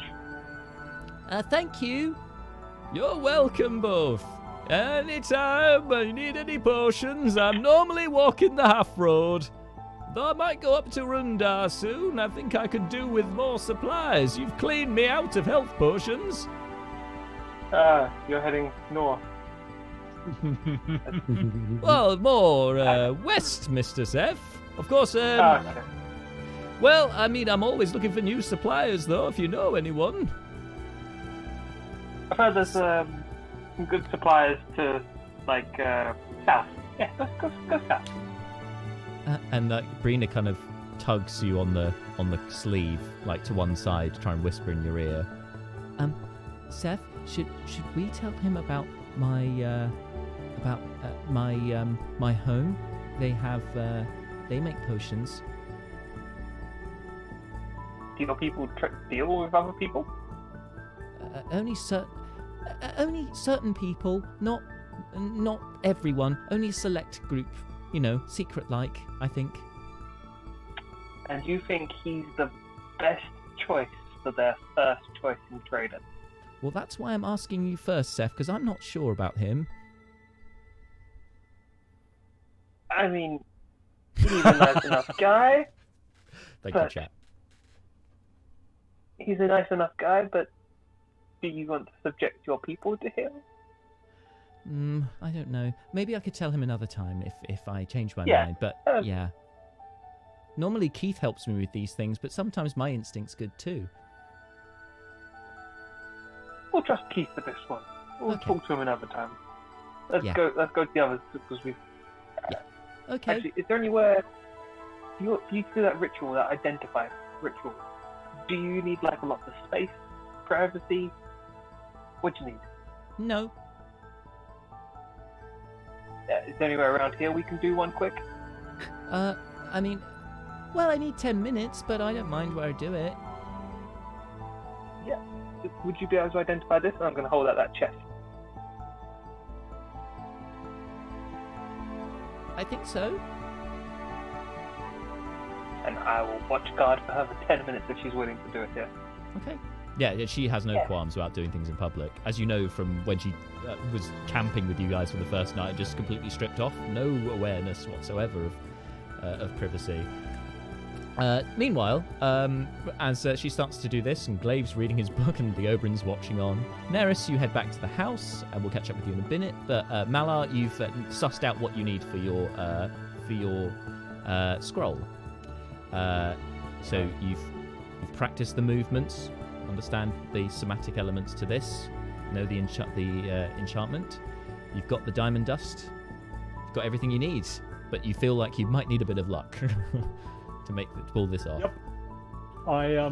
I feel that it would be the best. Okay, Malar feels that he should be supported by his friends, and he takes the scroll, he rolls up, he walks outside, he takes a few steps just outside the door, and he takes in the morning air, just a big... And then, trunk up, thaumaturgy. To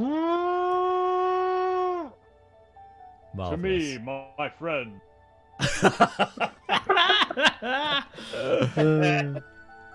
The horn of Malar. Oh dear. Anybody come running? Well, so you would all hear this. For context, Neris, you have so you've headed straight back to the house, and even though you weren't gone very long, by the time you get back to the house and the door opens, you see Fleeting Look is standing opposite Flaming Jackburn, who's Jackburn holding up a hand to shake Fleeting's hand, but Fleeting has not moved a hand whatsoever and is looking blankly over to him, and then they both turn to you as you open the door. Ah, back already, Miss Neris? Everything okay? Yeah, fine. Doesn't feel like being outside. What's this? What's happening? Fleeting, you alright? I'm fine. Good. How are you? I'm also fine. Good. But about to be less so if I can't get in, or just get away from people. Oh no. Sorry. No. Come on in. We're not in the way. Yes. Make yourself at home. Here. This is your home, I think. Yeah. She sachets into it with some attitude. And She's having a day, okay? She's now having is a this day. this sachet? Are we talking a fuck off vibes, or are we talking? Yes, more like Okay, F so off you vibes. can make an intimidation check. Yes. Okay, non-natural 20. Non-natural 20. I mean, even Fleeting Look, who is somewhat hard to read, you notice Actually, a no. slight change in his I facial thought it expression. was +4. No, I have +6, so that means 22. 22. Yeah, so this even more applies. Fleeting Look, you raises one eyebrow, which is unlike him to express himself in his face, and sidesteps out of your way. Jackburn shrinks away as well, but then you all are interrupted by Malar calling out to you. To me, friends. Or however he said it.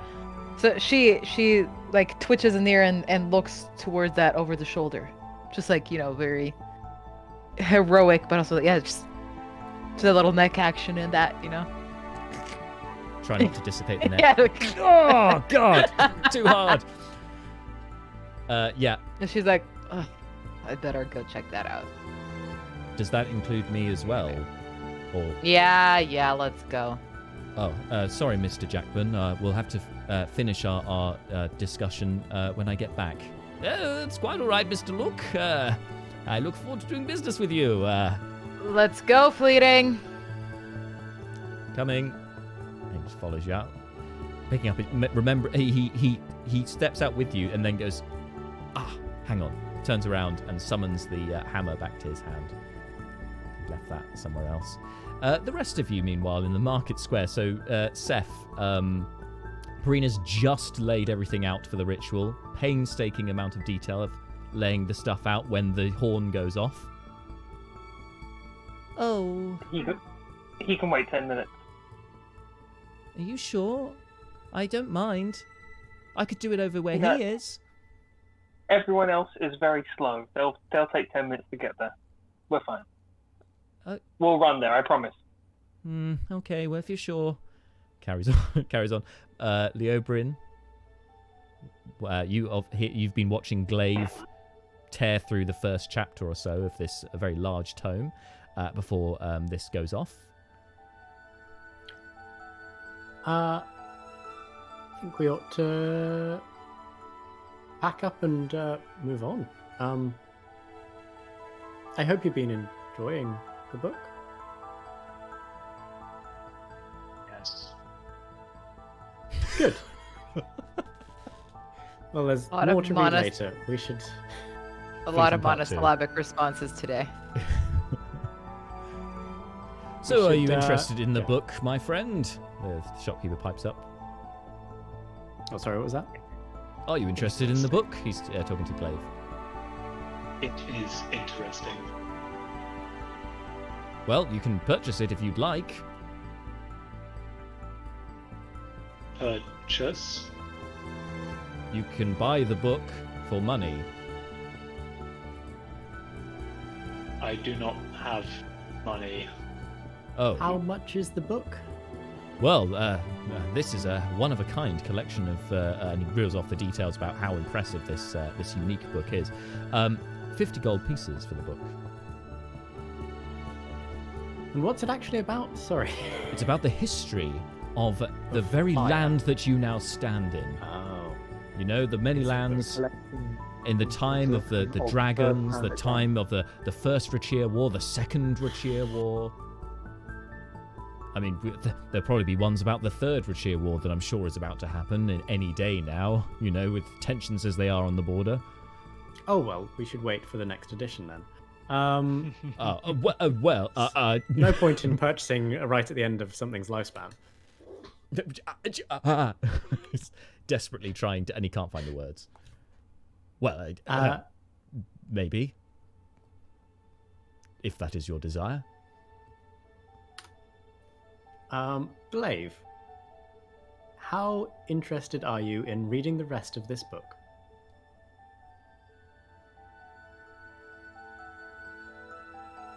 I am interested. You definitely Suppose already that'll learned do. quite a lot. Define how interested. It's like half my money.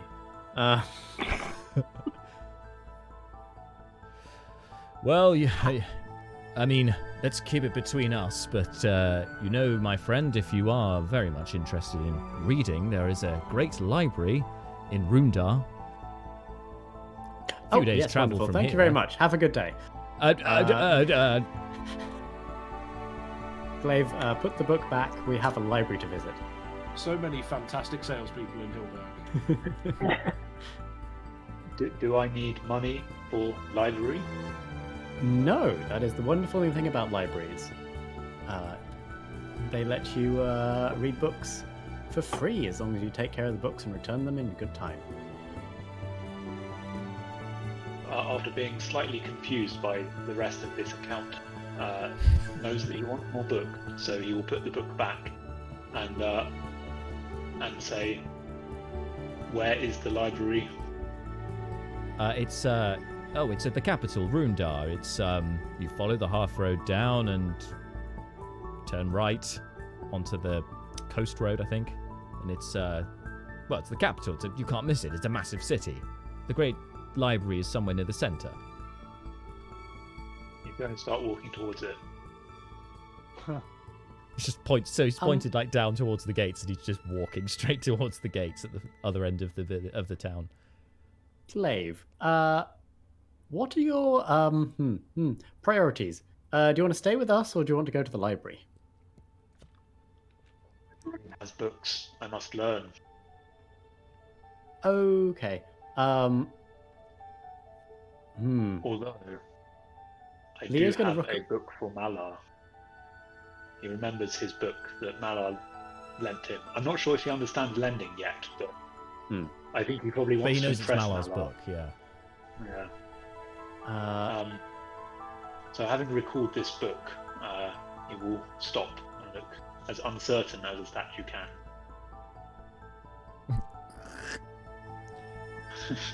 You also remember that obviously the essay you wrote you wanted to give to Malar anyways, and that was entirely to give to him or for him to read. So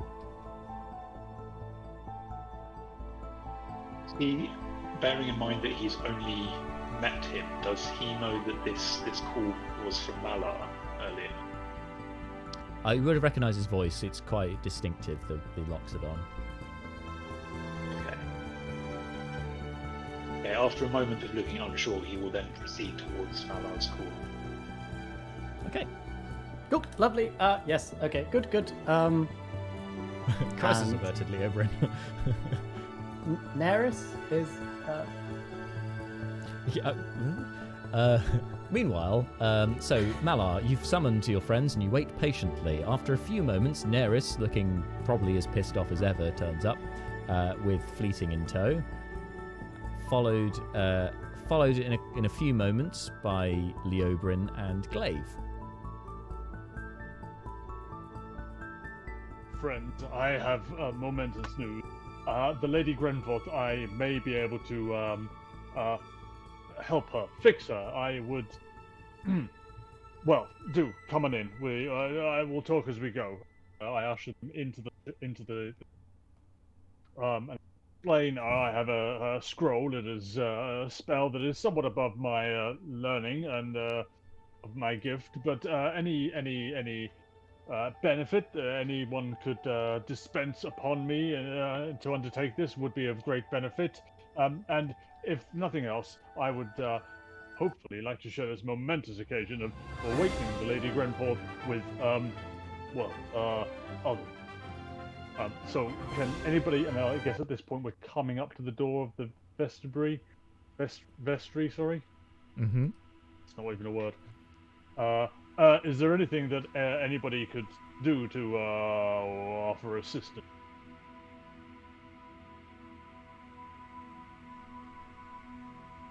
Anyone?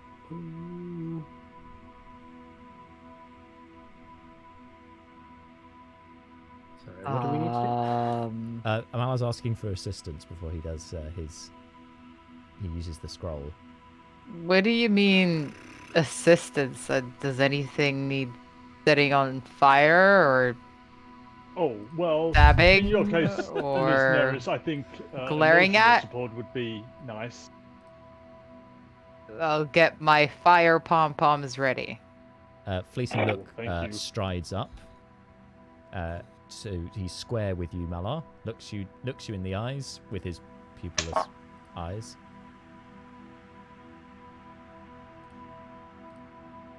Good luck, Doing Malar. anything? Oh, Mr. Fleeting, that is beneficent enough. Thank you. Mr. Mr. Leobrin, do you have any tricks up your sleeve that could be of benefit here?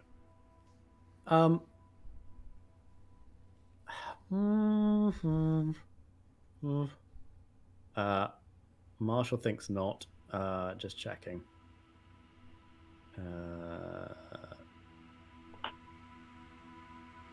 I mean, Malar needs the if person this I am goes- monopolizing. if this goes horrendously wrong, you can have a little bit of a shield. I'll cast resistance on you, Nice. but it's not going to help you with the ability check. No. Malar will cast on himself guidance. You'll Yes. enter into the vestry. Mhm. Oh, I am ready, Ventrix. Ms. Grouse, would you step outside for just one moment, please? For sure, of course. Oh, hello all, hello, and just greets everyone as she goes out the door. And then obviously looks very quizzically at the at Glaive. The room is yours, Malar. Okay. So I've got guidance. I've got resistance. I've got inspiration. Is this? How are we doing this? Is this a spell attack roll or? What do you So want? for a scroll that you is a higher level than you can cast, it is the DC will be 10 plus the level of the spell, I believe, which is 15, and it is. Let me double check because I don't want to get this wrong. Spell ability check using your spellcasting ability. Thank you. That's it. That's it. That's the one. So your spellcasting ability is wisdom. So you add the modifier for wisdom to your roll. Okay.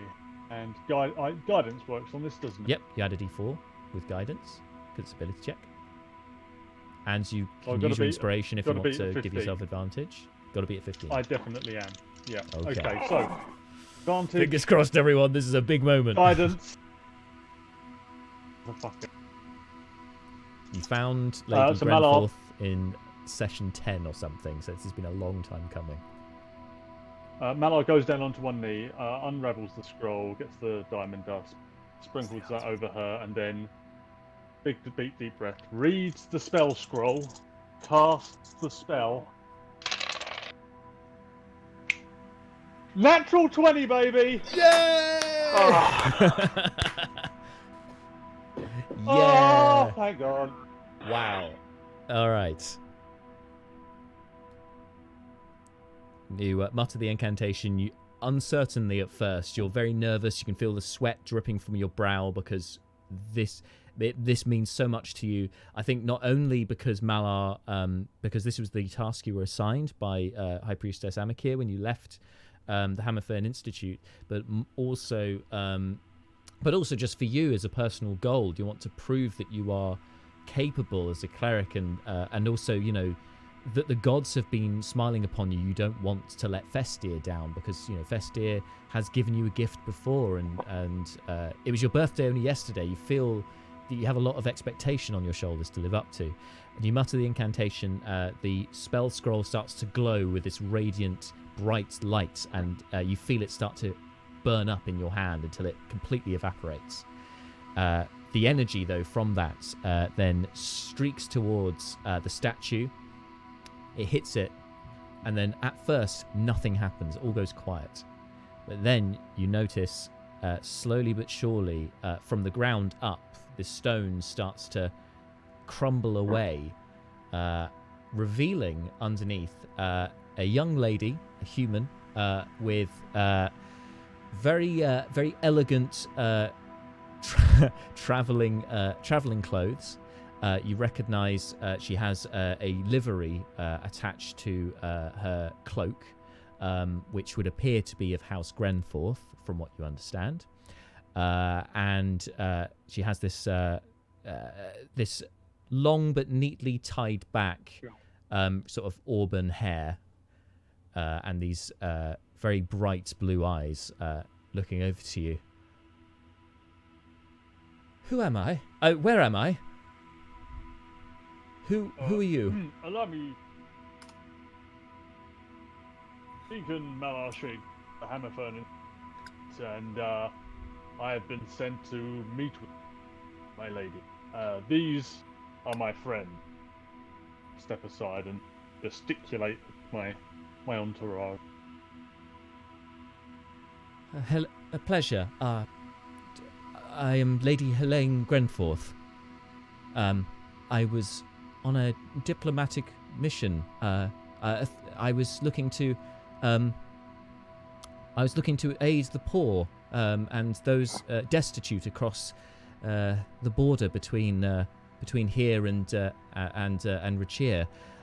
When we were set upon, my guards and I, and she kind of tails off at this point because said guards hear the commotion and they start running over, and you just hear the clank of their armor as they run over. Oh, Lady Helene, and then they very elaborately bow, like almost like prostrate on the floor levels, bowing. Oh, my lady, we've been here this whole time. We've been trying to look after you. I mean, we were a little distracted for a little while. There was this cult you see. Not now, Turin. We've been here the whole time, your lady. We didn't leave your side. Thank you, Brothers Bluebeard. I'm glad that you are still here. But what happened to the rest of our entourage? Oh, my lady, I'm afraid they were set upon. We have not seen them since the ambush. Well, some of them, in fact, were the ambushers, as it goes. I believe you found them when they were taking her away. They were disguised as our entourage, but in fact they were not from here. I'm sorry, I don't think I was actually present for that. You just told me. Maybe one of these fine folk here will fill you in on the details.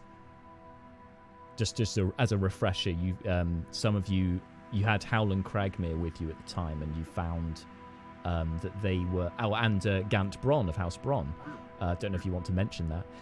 But God, I hate him. You hate him. I mean, yeah. You ascertained from them that some of these guards were disguised as... They were disguised as locals, but they were in fact members of... some of them were members of House Rookwood, or vassal houses to House Rookwood of the Crowflies. Yeah, Malar will turn to everybody else and be like, oh, thank you so very much. Oh, goodness. So Neris comes over and just like pat on the shoulder, like, good job. Oh, thank you, Miss Neris. I couldn't have done it without you. Oh, thank goodness. We should. Where's Ms. Brina and Mr. Seth? If we could fix Ms. Grouse, that would be fantastic. And then we can go get Mr. Brucon. And then, oh goodness, I think I have some work here to do. Just, I thank you all, including you, strange bronze man. And I sort of tentatively tap him on the shoulder. Standing there quite confused, because he is very confused by all of this. He was born yesterday, and that was confusing enough, and now all of this is going on. And now this seemingly inanimate object has been brought to life, which to Glaive is just so... That's not normal. Then again, nothing is normal. Everyone's reaction to that was like he tried to divide by 0. Yeah. Yeah. Yeah, he's just there like, does not compute. Malar will head over with the dwarves and start fussing around Lady Grin. You can probably fill in the details as well about should you choose to, of course. Exactly. Like Malar will sort of steer her into a chair and explain the events of the last 3 weeks. Yeah, it's about that. Long time. About that. I don't know if anybody wants to do anything else, but once he gets a gap and he is able to come away from Lady Gren, Malar will fire off ascending. Okay, cool. We'll cut back to that. Seth, 10 minutes has gone by. Brina has done the ritual, and turns to you and says, "Yes, it's definitely magical." And I got there was hang on. there's a school with it. I think, but I don't think it's the whole. It's only a faint magical aura from it, but it's begin with neck. Does it begin with neck? Wait, is this the ring? Sorry. No, it's not the ring. This is Oh. this is this little chest that he's got. But it's got a very faint conjuration aura to it. I don't think it's the whole. I feel like it's a component. Okay, so could you not figure out what the spell is? Did you cast the right spell? I think I would have to. I think I would have to read up on it. It's not a spell that I'm familiar with, but I can do some research and see if there is one that uses this as an element to it. Okay, good plan. Let's go catch up with the others. Oh, could we just see if anywhere has that ginseng?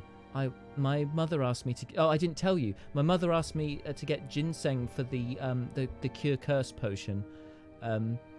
I wondered if maybe they had it in the market. What is ginseng? Oh, it's a root. Okay, yeah. Let's go take a look around, and I'll go over and look around, and we'll get Mala. Yeah, sure. Why don't you make an investigation check, and I'll roll for Brina. She can make an investigation check too. I think she's bloody good at investigation checks. Yep. I am not. I have a 4. Oh no. Seth, you're looking around and you go, maybe I should have asked Phil about that. And but then you also hesitate and think, I don't really want to go back and talk to him again. Not after last time. Brina, however, kind of grabs you by the hand and says, Seth, what about that store? And she points over to Bits and Pieces with the Bantam Quigley outside. I remember him from the roads, from the Eyrie. He might have a route to sell. Who's she pointing to, sorry? Bantam Quigley of Bits and Pieces, the gnome. Yeah. Yeah, we'll go check their shop. Cool. And to cut a long story short, you guys go there. There is ginseng for sale, which you can purchase for just a gold piece. I don't know if you want Brina to buy it or you to buy it. Yeah, we'll buy some. Wait, how much does she need? Just one root. For one potion? Yeah. We need 2 potions because there are 2 people that we know to be alive in church, so we should buy them. Oh yeah, that's true. You can, and maybe more in case there are other curses. So I mean, we'll buy like 10. I mean, there's 4. You can buy 4. They've only got 4 in stock. Yeah, okay. 4 gold pieces. If you want to. Because there are both people still totally alive at the church. That's true. That is true. But yeah, you can buy those and then make a beeline for the temple, which neatly will be just after Malar has finished talking to Lady Helene and filling her in. So as you enter, Seth, with Brina doesn't understand. It's the first time she's been there, so she doesn't understand that this is not what it should be like. But crowded around with the trickling river that goes through, the stream that goes through the center of the temple. You've got gathered around the pews excitedly. You've got Malar, who is as animated as you've ever seen him before. He is besides himself, beaming and very excitedly chattering and then moving from one group to the other. You notice the 2 dwarves, one of which you like, one of which you don't. Now they seem to be fawning over this very well put together lady with a kind of a regal air, very well dressed. As I said, with the long tied back auburn hair. Yes, which you haven't seen before, Seth. And then obviously you recognise the rest of your group. What did Malar do this time? Hi, guys. Brina's just He unpetrified Lady Grenforth. So, yay? Hey, you did it. Well done, Malar. Give him a pat on the back. Oh, thank you, Mr. Seth. Oh, goodness. Oh. No, it's been a couple of weeks, but it feels like years. Word. Yes, indeed. It does indeed. Fantasy time versus real time. I just want to let you know that I have just literally for the first time typed into the notes. Quest complete. 2 years, Yes. people. I 2 years. I thought it was a big moment that was worth commenting on. Yes. Thank you, Mala. Big celebrations. It's a momentous session 66, a momentous session. So, are you leaving us now, Mala? Oh, well, no, goodness. Mr. Seth, I'm here to meet Lady Grenforth and have a discussion, and I have achieved that, and I am now free of my sort of obligations to him. Oh well, no, actually, I suppose we have to fix our lupine friends now. Oh, goodness. Yes, we need to Miss help both Brina. of them. Good Oh, thing that they're yes. both being protected here by the church. I mean, not much could have gone wrong to them here in the church. Well, that's a good point, Mr. Seth. I've only seen Ms. Grouse. Oh, Ventrix? Mr. Shakri, congratulations on your spellcasting. You clearly are. The High Priestess's faith was well placed. Maybe you'll be made a priest yourself. Well, I think the only faith that I need is that of Festir himself. But thank you. I see we have Ms. Greta Grouse. She is about. Where is the other person who was left for safekeeping? The man. Oh, did your elven friend not tell you? And points to Neris. Oh, Ms. Neris, was there something you were to inform us of? Wait, what? I can't tell if you weren't listening or if that is your actual. There was. I listened to the last few words, but I just got a message. It was like, what is this? What? Please repeat. Malar will look back to Ventrix as if to say, no, I obviously didn't. Wait, I didn't hear that second half. She should have. So this is Neris. Seth is asking where the other lycanthropic charge is, because there's only one at the moment at the temple, Greta Grouse, and you walked in. Well, you witnessed what happened to the other one that died when he turned. I can't remember what happened to him. I He can't, died. honestly, It it was was some so long ago. Yeah, it was some I'm time like, ago. But you heard screams coming from the temple. You ran in there because you were the only one in town at this out of the group in town Yeah. at this point, and witnessed. You found him dead, having been Killed by the church. killed by Ventrix's assistant, Pastor Murdered. Brian. Yeah, Oh, and I told him to build a little house for the other one. Yes. Inside. Okay. Yeah.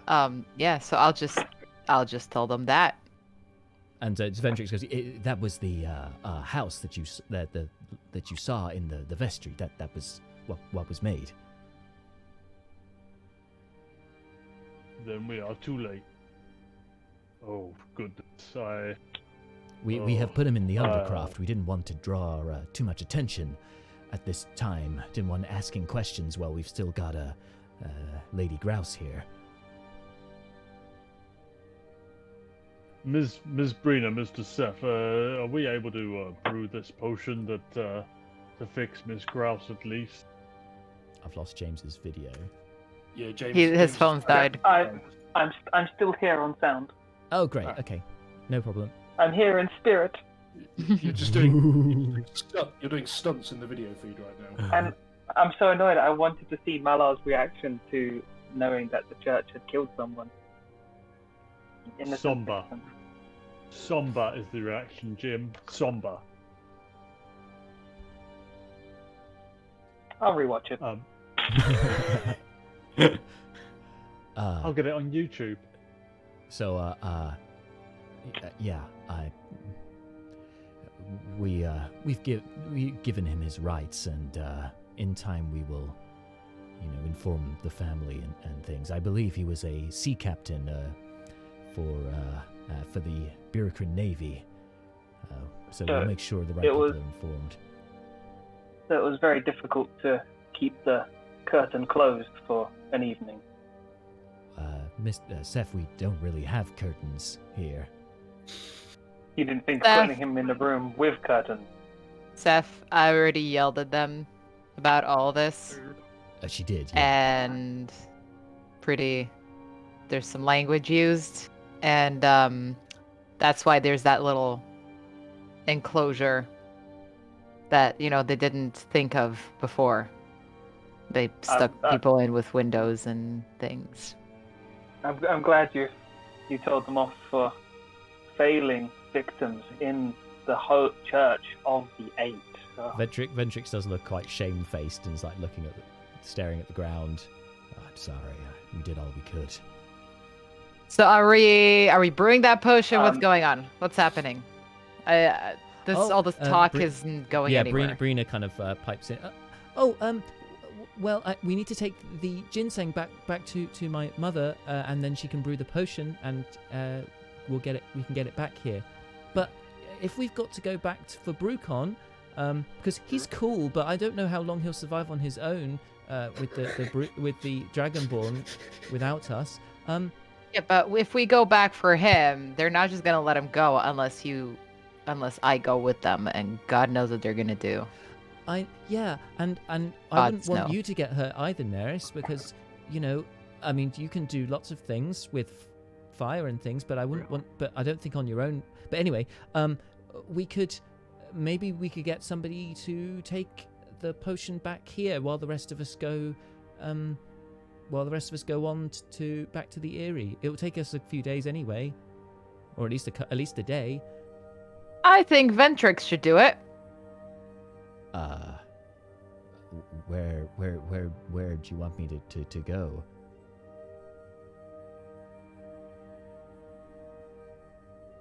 Brina, you wanna tell him? Oh, to my home, what to do? Swerfhaven. Do you know it? No, I can't say that I do. Jack, talk to yourself. Jack, Do it! exposition, now! Do it now! Perform. We need expedition right now. No, she's just like, sorry, Marta's just like, dance, monkey.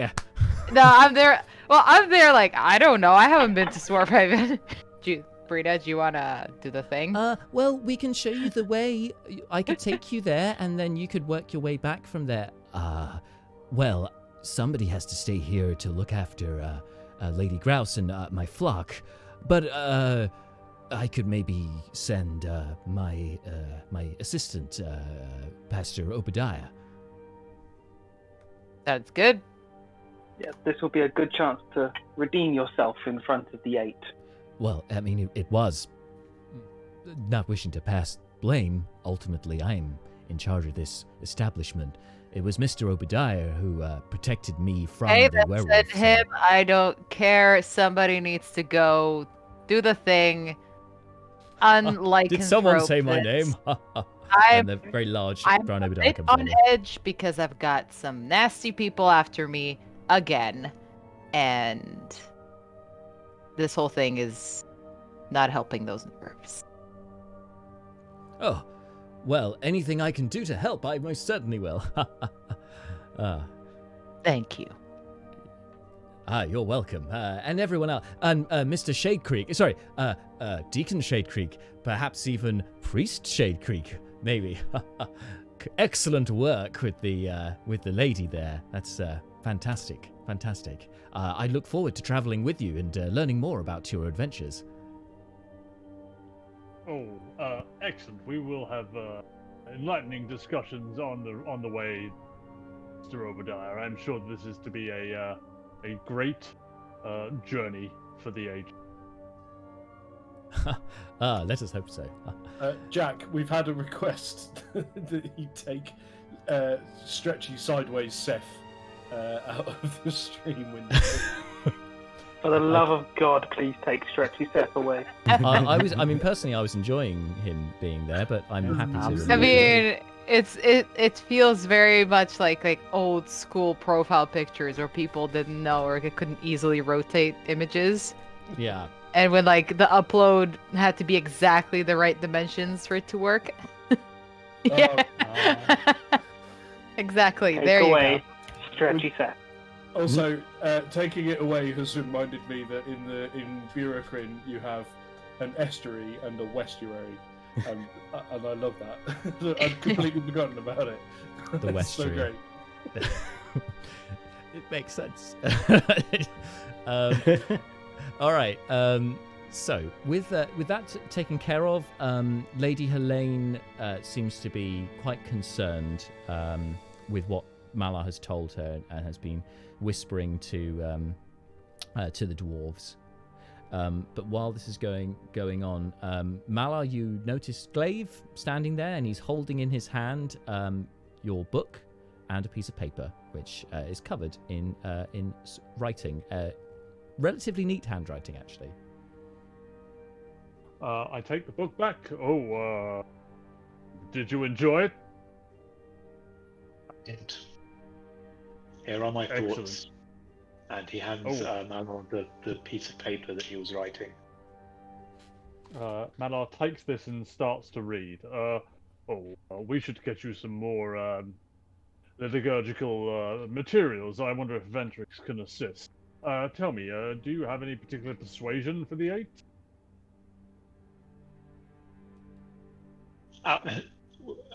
Me as the player, I don't really know much of what was in the book, so I knew there were 8 of them, etc. But I don't actually know what was in it, so I can't articulate his thoughts on it. But in the essay, as we said in the essay, that Glaive was most interested in Elucia, who is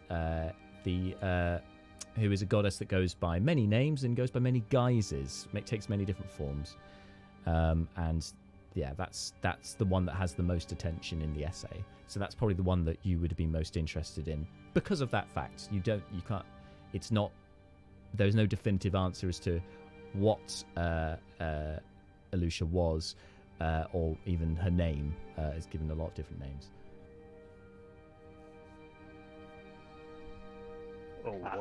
Well, good for you, Mr. Glaive. I wouldn't have picked Ms. Elucia or Elucia, as she is known, but well, let's see if we can change your mind on it.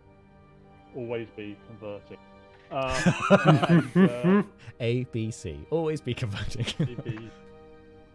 And I sort of sit him down off to one side, and I give him another. I go to Ventrix study and find a book for him. Maybe a bit more Festia focus. Oh, okay. You want to get a Festia focus, but Ventrix said, well, this is a Temple of Spark. I'm afraid my reading on Festia and Elucia is pretty thin, but if you want to know about the Lady of Light, I have plenty of resources here. Well, it's not as bad as Elucia. We'll take it. We'll take a book on Spark. Yes, but... Enjoy.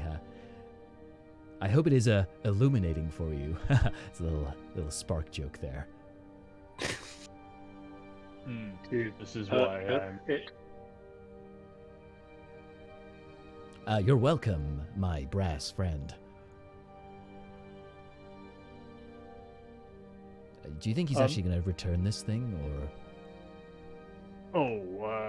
Yes, of course. And if not, you can bill me for the material. That is fine. I will vouch for this eager young mind. Yes. Okay. Has in doing the download with Lady Grenfell, did she mention, like Malar would have asked, is there anybody in particular that might have wanted harm to come to her? Well, from you relaying the information, she seems troubled but doesn't let anything on during that discussion. However, she does kind of call to attention. She actually climbs up onto the altar, not all the way to the top to show respect, but some of the way up of the raised dais, should I say, that the altar is upon, not on the altar itself, but climbs up anyway. The raised bit.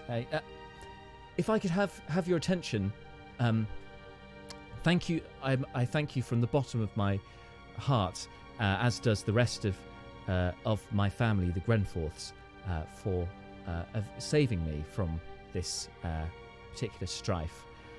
I have some concerns, though, from what has been told, and the Rookwoods are a very powerful family in the Crowflies, second only to ourselves.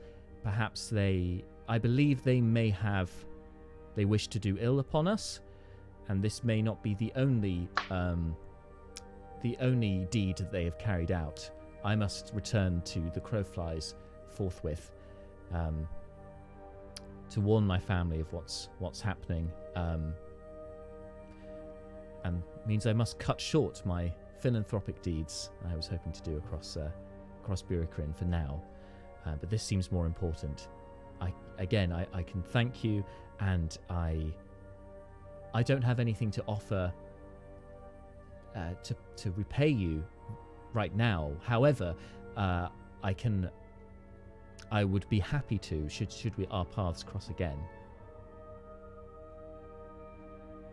Oh, well, may the blessing of the Eight go with you, and please, don't go investigating any more nefarious-looking cave mouths. And I look at the two dwarves while I say this. Well, no, of course. In fact, lady, I'm afraid your carriage was also taken, but we will secure other means of returning to the Crowflies. I believe we could perhaps get a ship. There's a couple of coastal places, the Hero's Landing, and maybe even Rundar. Actually, Rundar's probably a safer bet. We could go to Rundar, and we could get a boat from there, and get safe passage back to the Crowflies. Very good, Teening. Yes, we should do that immediately.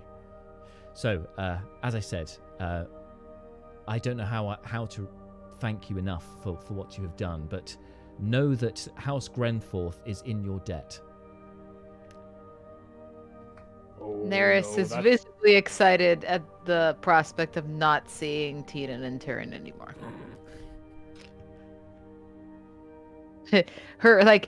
There's a visible shift in her mood.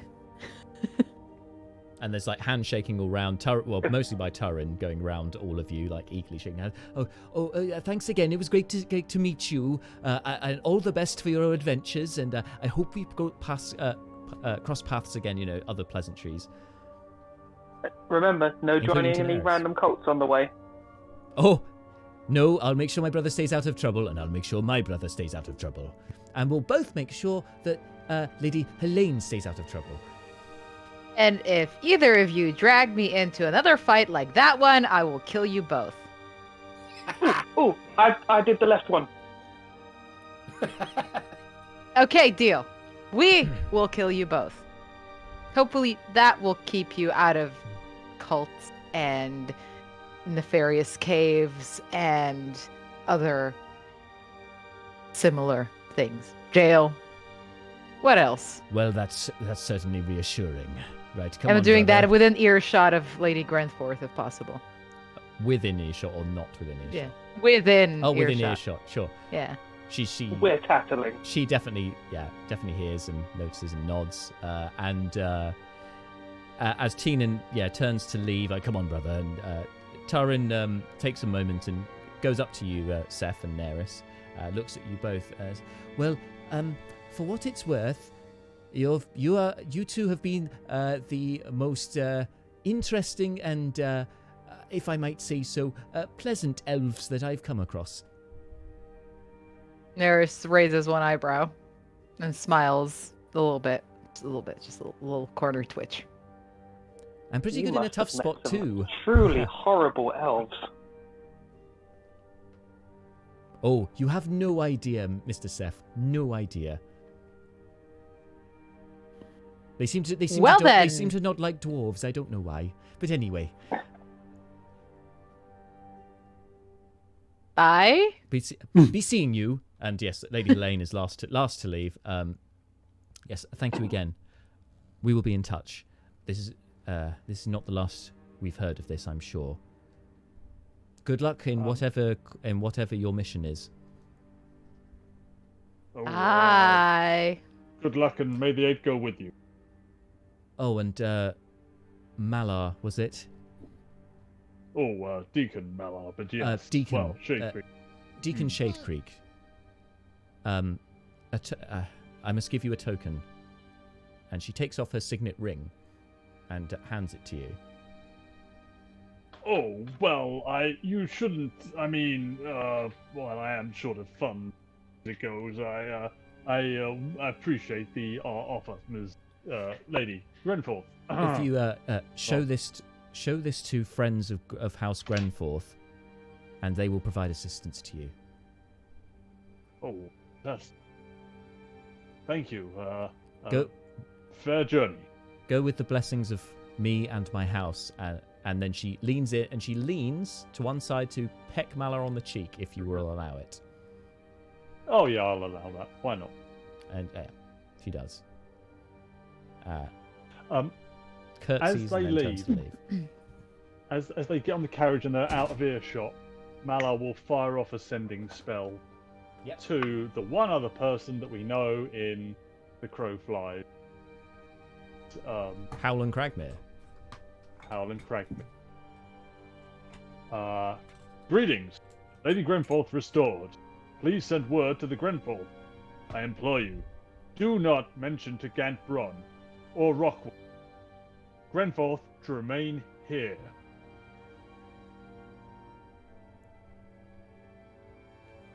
Right,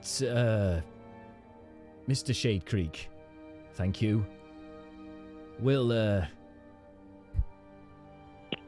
make arrangements with Laney. We'll travel to Grenforth. Cool.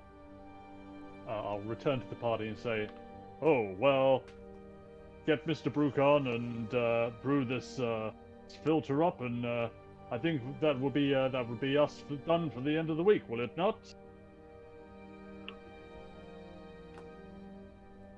Yeah. Oh, I got the pearl. I got the pearl. I can identify the things. Oh. And I've got the ginseng, so we should go. Now? Well, if everybody... Well, do we want to leave now, or should we take another night? What do you think, Glaive? Mhm. Brina, looks up expectantly at her academic friend. I agree. Okay. I'm trying to figure out whether the newborn robot is more or less talkative than Fleeting was. It's a real coin toss. She turns to Fleeting. Fleeting? Oh, Jesus. No, I forgot he was still there. Yes? What do you think? What do I think about what? Should we go? Should we go now, or should we wait another night? I need to talk to Jackburn, so I'll stay here. Let's wait another night and head out fresh in the morning. Sure. Oh, excellent idea, Mr. Seth. And has anyone talked to Brucon lately? No. Is he dead? We can find out. Oh yes. Yes. Do you want to? Yeah, go. I don't have magic. This is a... Check. You do have magic. Yeah, so that's a complete lie. Absolute fraud. Dear Brucon, Does anyone want to make an insight check against that deception? Yeah, fuck it, I will. I will totally make an insight So check you could, against so that. Seth, roll deception, and anyone else who wants to insight check, mean, that is allowed. to. Leo 100% knows he does. Leo He's been- knows. Yeah, that's true. Back He's when witnessed it. I still had detect magic.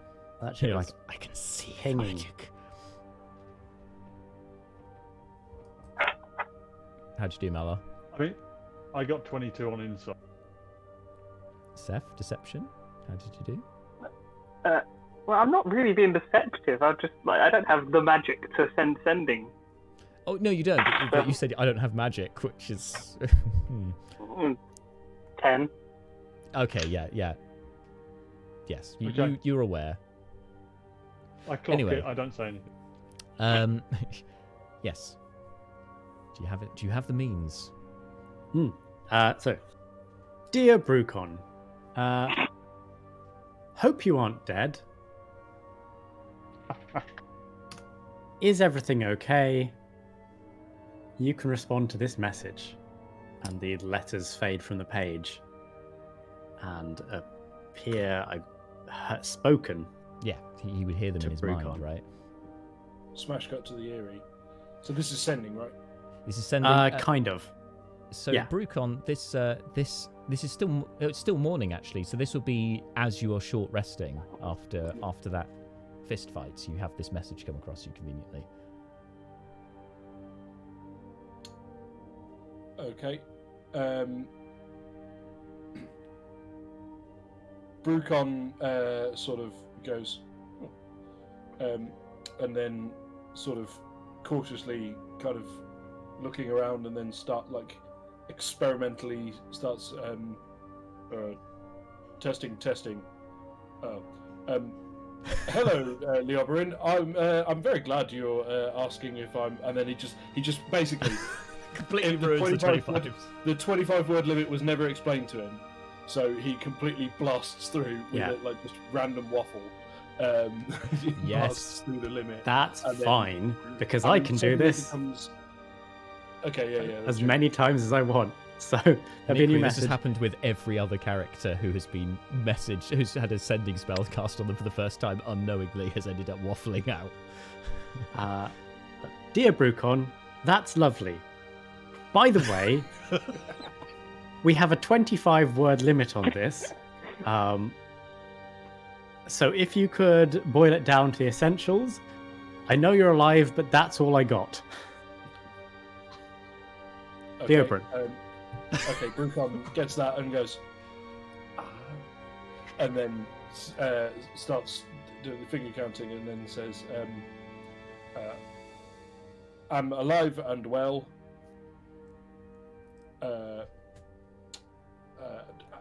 I'm training with the monks. Dragonborn, still very much here. Also, rude.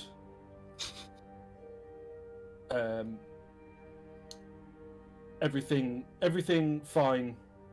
Looking forward to seeing you all soon."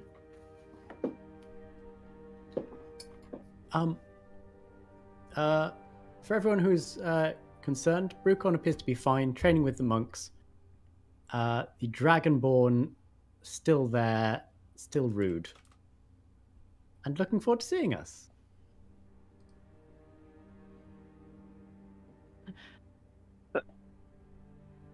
Let's take a day here, and then we'll be fresh. We can go and get Brucon, or Yeah. did you have to decide if you want to go with them, or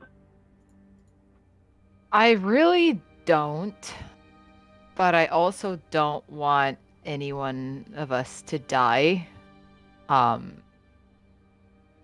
And I have no idea what to do about that. So, do we want to? Are we sure we can't take him? We probably mean, can't if take him, we- can't we? we can stage a rescue operation. I thought we were going to be going there together, but if you want to break him out of the area, I'm up with that. I think that could be an interesting option. I think we can take this today to figure out what we actually want to do, and then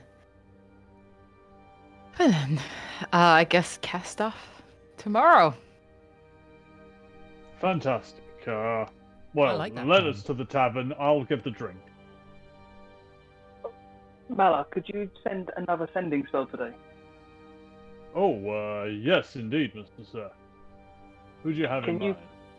Can you contact Greenblade again?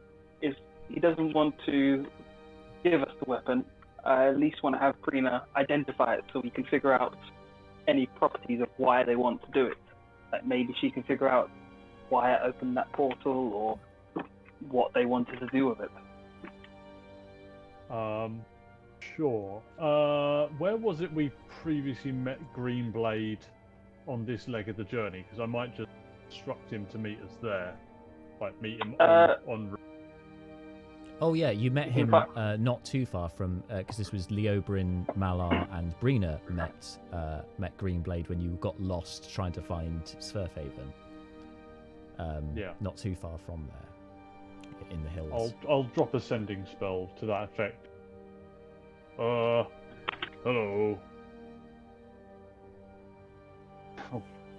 This was not planned. Deacon Malar Shadecreek here. We would appreciate meeting you to identify the bone blade in your possession. 7 words left. Meet at the was it a lake? Oh, no. Yeah, it was Tell him near the Snake inn. Lake. Yes. Tell him the inn. That's where his pregnant, the woman. Oh, he yeah, knows outside that the one. inn. He knows what that is. I don't want to bring him here. I want to meet him when we're going out. We're heading out. You've met him at Half-Light Forest. You've got the lake with the snakes. You could mention the Salt Lake. Yeah. Other Meet landmarks. at the Salt Lake. 2 days time. 2 days. Yeah, that's the end of the message.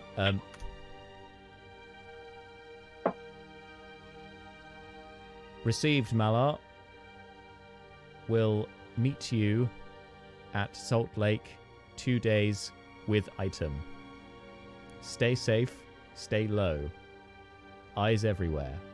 Greenblade. I will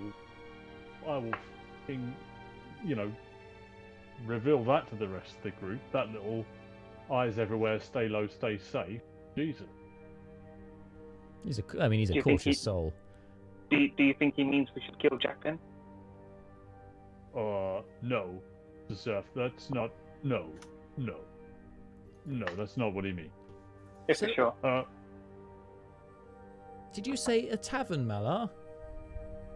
Oh, yes, the drinks are on me. I'm feeling, particularly rambunctious today. Haha, mine's water, but you can have whatever you want. I haven't been to a tavern before. This should be fun. Oh, Miss Brina, I scoop my shoulder. Well, this is an experience, my dear. I'm looking forward to it. Yay! She is genuinely very excited. And you're heading towards the inn. Are you all heading there? Yeah. Glaive, you're kind of plodding along, following the rest of them. Not really sure why exactly, but they seem to know what they're about. When you hear a voice, but it sounds like it's coming from within your own head. It says, "Hoo-hoo! It's fun in here. Hello, can you hear me?" Sorry, was that my head? No, in Glaive's head. Glaive's head, sorry. It's like another Sorry, voice in my there's a head. similarity. Yeah, I'll grant you, there's definitely a similarity from the voice you've heard from your mask. Yeah.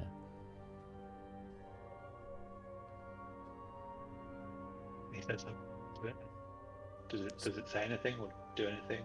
Oh, did you say hello? Sorry, I didn't hear what you said. Yeah. Hello.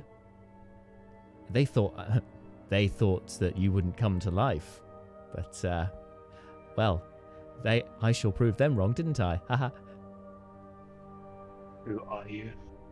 Oh, I'm surprised you don't know. You've been writing about me. Yeah. Well, that's one of the names I go by, yeah.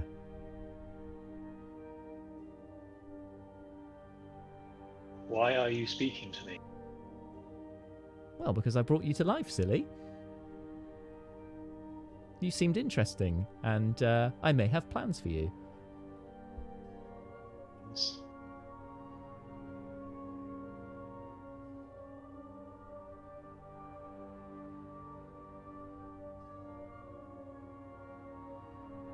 Does the voice just stop at this point?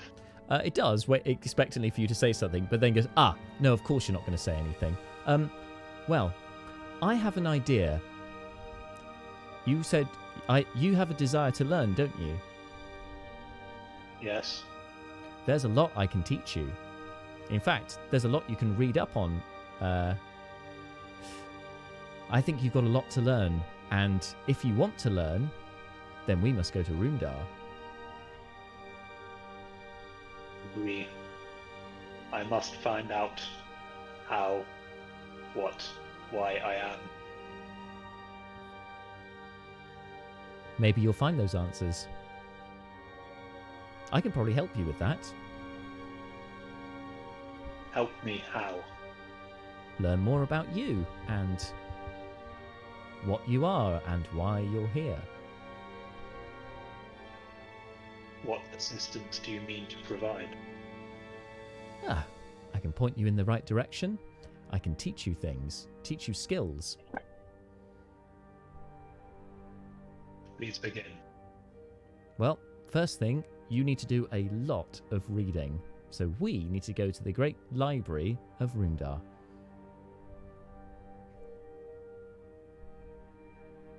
Already meant to go there. Was that me or you? That's part of the fun. It's sometimes very hard to tell the difference. It is hard to tell many things. Yes, especially when I'm involved. You know, they call me the goddess of hijinks. That is what they call you. Yes. So how can I trust you? Well, I suppose not trusting me is probably a very sensible thing to do, being that I'm a voice inside your head. But if you will trust me, it will require a leap of faith. Of what kind?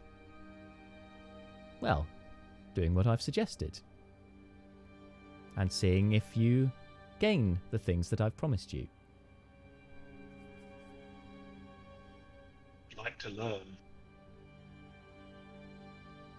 Yeah. I intend to go to the library. Excellent. Then we are going in the same direction. Yes. I know you're confused even though you don't show it, but I can read your thoughts much more than anyone else can read your expressions. I mean, I know you. I helped create you. You are my parent? Well, I mean, I don't know about that, but of sorts, yes. I see. He does not see. Of course you do. Of course you see. I will show you more, then you'll see. You can leave this lot. They'll be fine. Very well.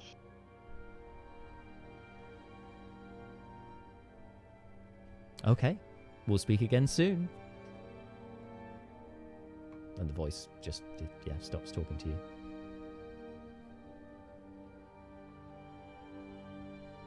He's going to go along with the others for now, and probably, I guess, leave when they leave. Sounds good. For their next adventure. So you lot, you open the doors to the Trickle Inn, the tavern, and clamber inside. Find a good table. Slander Blueview, the barman, waves to you as you enter. Knowingly, and points out a very large table for you all to sit across, having a second glance at Glaive, because most unusual, before the barmaid comes over with drinks, and you start your night of carousing. And to finish things off today, we skip back over to Brucon, because so Brucon, you've finished your training for the day. The sun is setting, and you notice Master Talon again at the lake, gathering water in this bowl. And then she spots you looking over at her, and comes over to you with the bowl.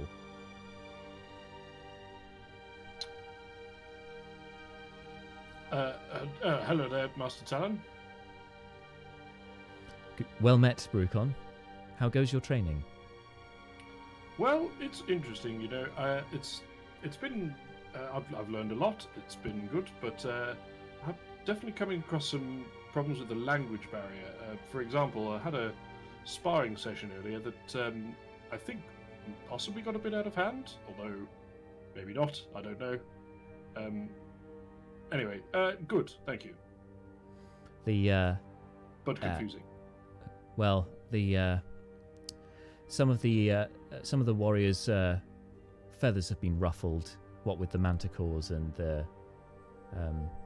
dragonborn now in residence, but they're not used to fighting anyone outside of their kind. I think some don't understand the ways of other people, and are immediately suspicious or hostile. But the elders will keep them in line and make sure you're well treated.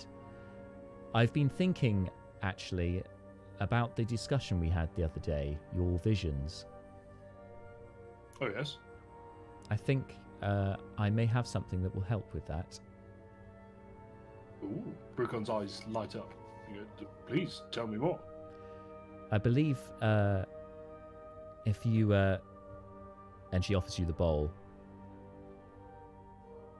just take this bowl and meditate with it for a while. You may you may find that things become clearer to you when you look into it. They may not. It may tell you nothing, but it may help to focus your mind, cleanse it of all other thoughts, and perhaps get to the root of where these visions are coming from. Perhaps there could be other effects that it could generate. Brucon takes it near reverentially, looks at it for a moment, and then very, very carefully places it down, looks back at Master Talon and says, "This is a very great gift. I'm in your debt. Thank you." And we are in yours for saving us. Oh, great. Well, let's call it off then. Thanks for the bowl. Not at all. Good night, Brucon. Good night. And she heads away, flies up to her nest, or her chamber. Leaving you with the bowl, which it's up to you if you want to meditate with that now, or whatever you want to do with the rest of your evening, but I feel like that's probably a neat place for us to leave it. With you with the bowl, the rest of you getting drunk, the drunken master monk not drinking, and you've been to a brewery and he's not been there. I've just, sad times. The irony. But that's, right. Yeah, that's where we are for today. Guys, thank you for hanging on until 9 o'clock. Long session, but I think makes up for the fact that we are not going to be here in 2 weeks' time, but we will be in 3 weeks' time with the Many Lands campaign. Next Monday at 6 p.m, we will have the next session of The Cage. Before that, on Friday, 6 p.m, we've got a roundup of the last 5 sessions of The Cage. And for the week that we would normally have the Many Lands, that's 2 weeks from now, we've got a new Don't Believe the Hype dropping on our YouTube channel. So make sure you subscribe to us on YouTube if you haven't already. And also, you can now listen back to all of our episodes via podcast, wherever you get your podcasts. Slice and D6, they are up to date now with the Many Lands campaign. The Cage episodes will be going up shortly. And we may well have a new little feature going up exclusively on our podcast channel, which I will talk more about next time. But until then, everyone, stay safe. Thanks for tuning in. Stay well. Thank you guys for playing and just making this what it is, which is a heck of a lot of fun. Until next time. Bye, everyone. Bye. Bye.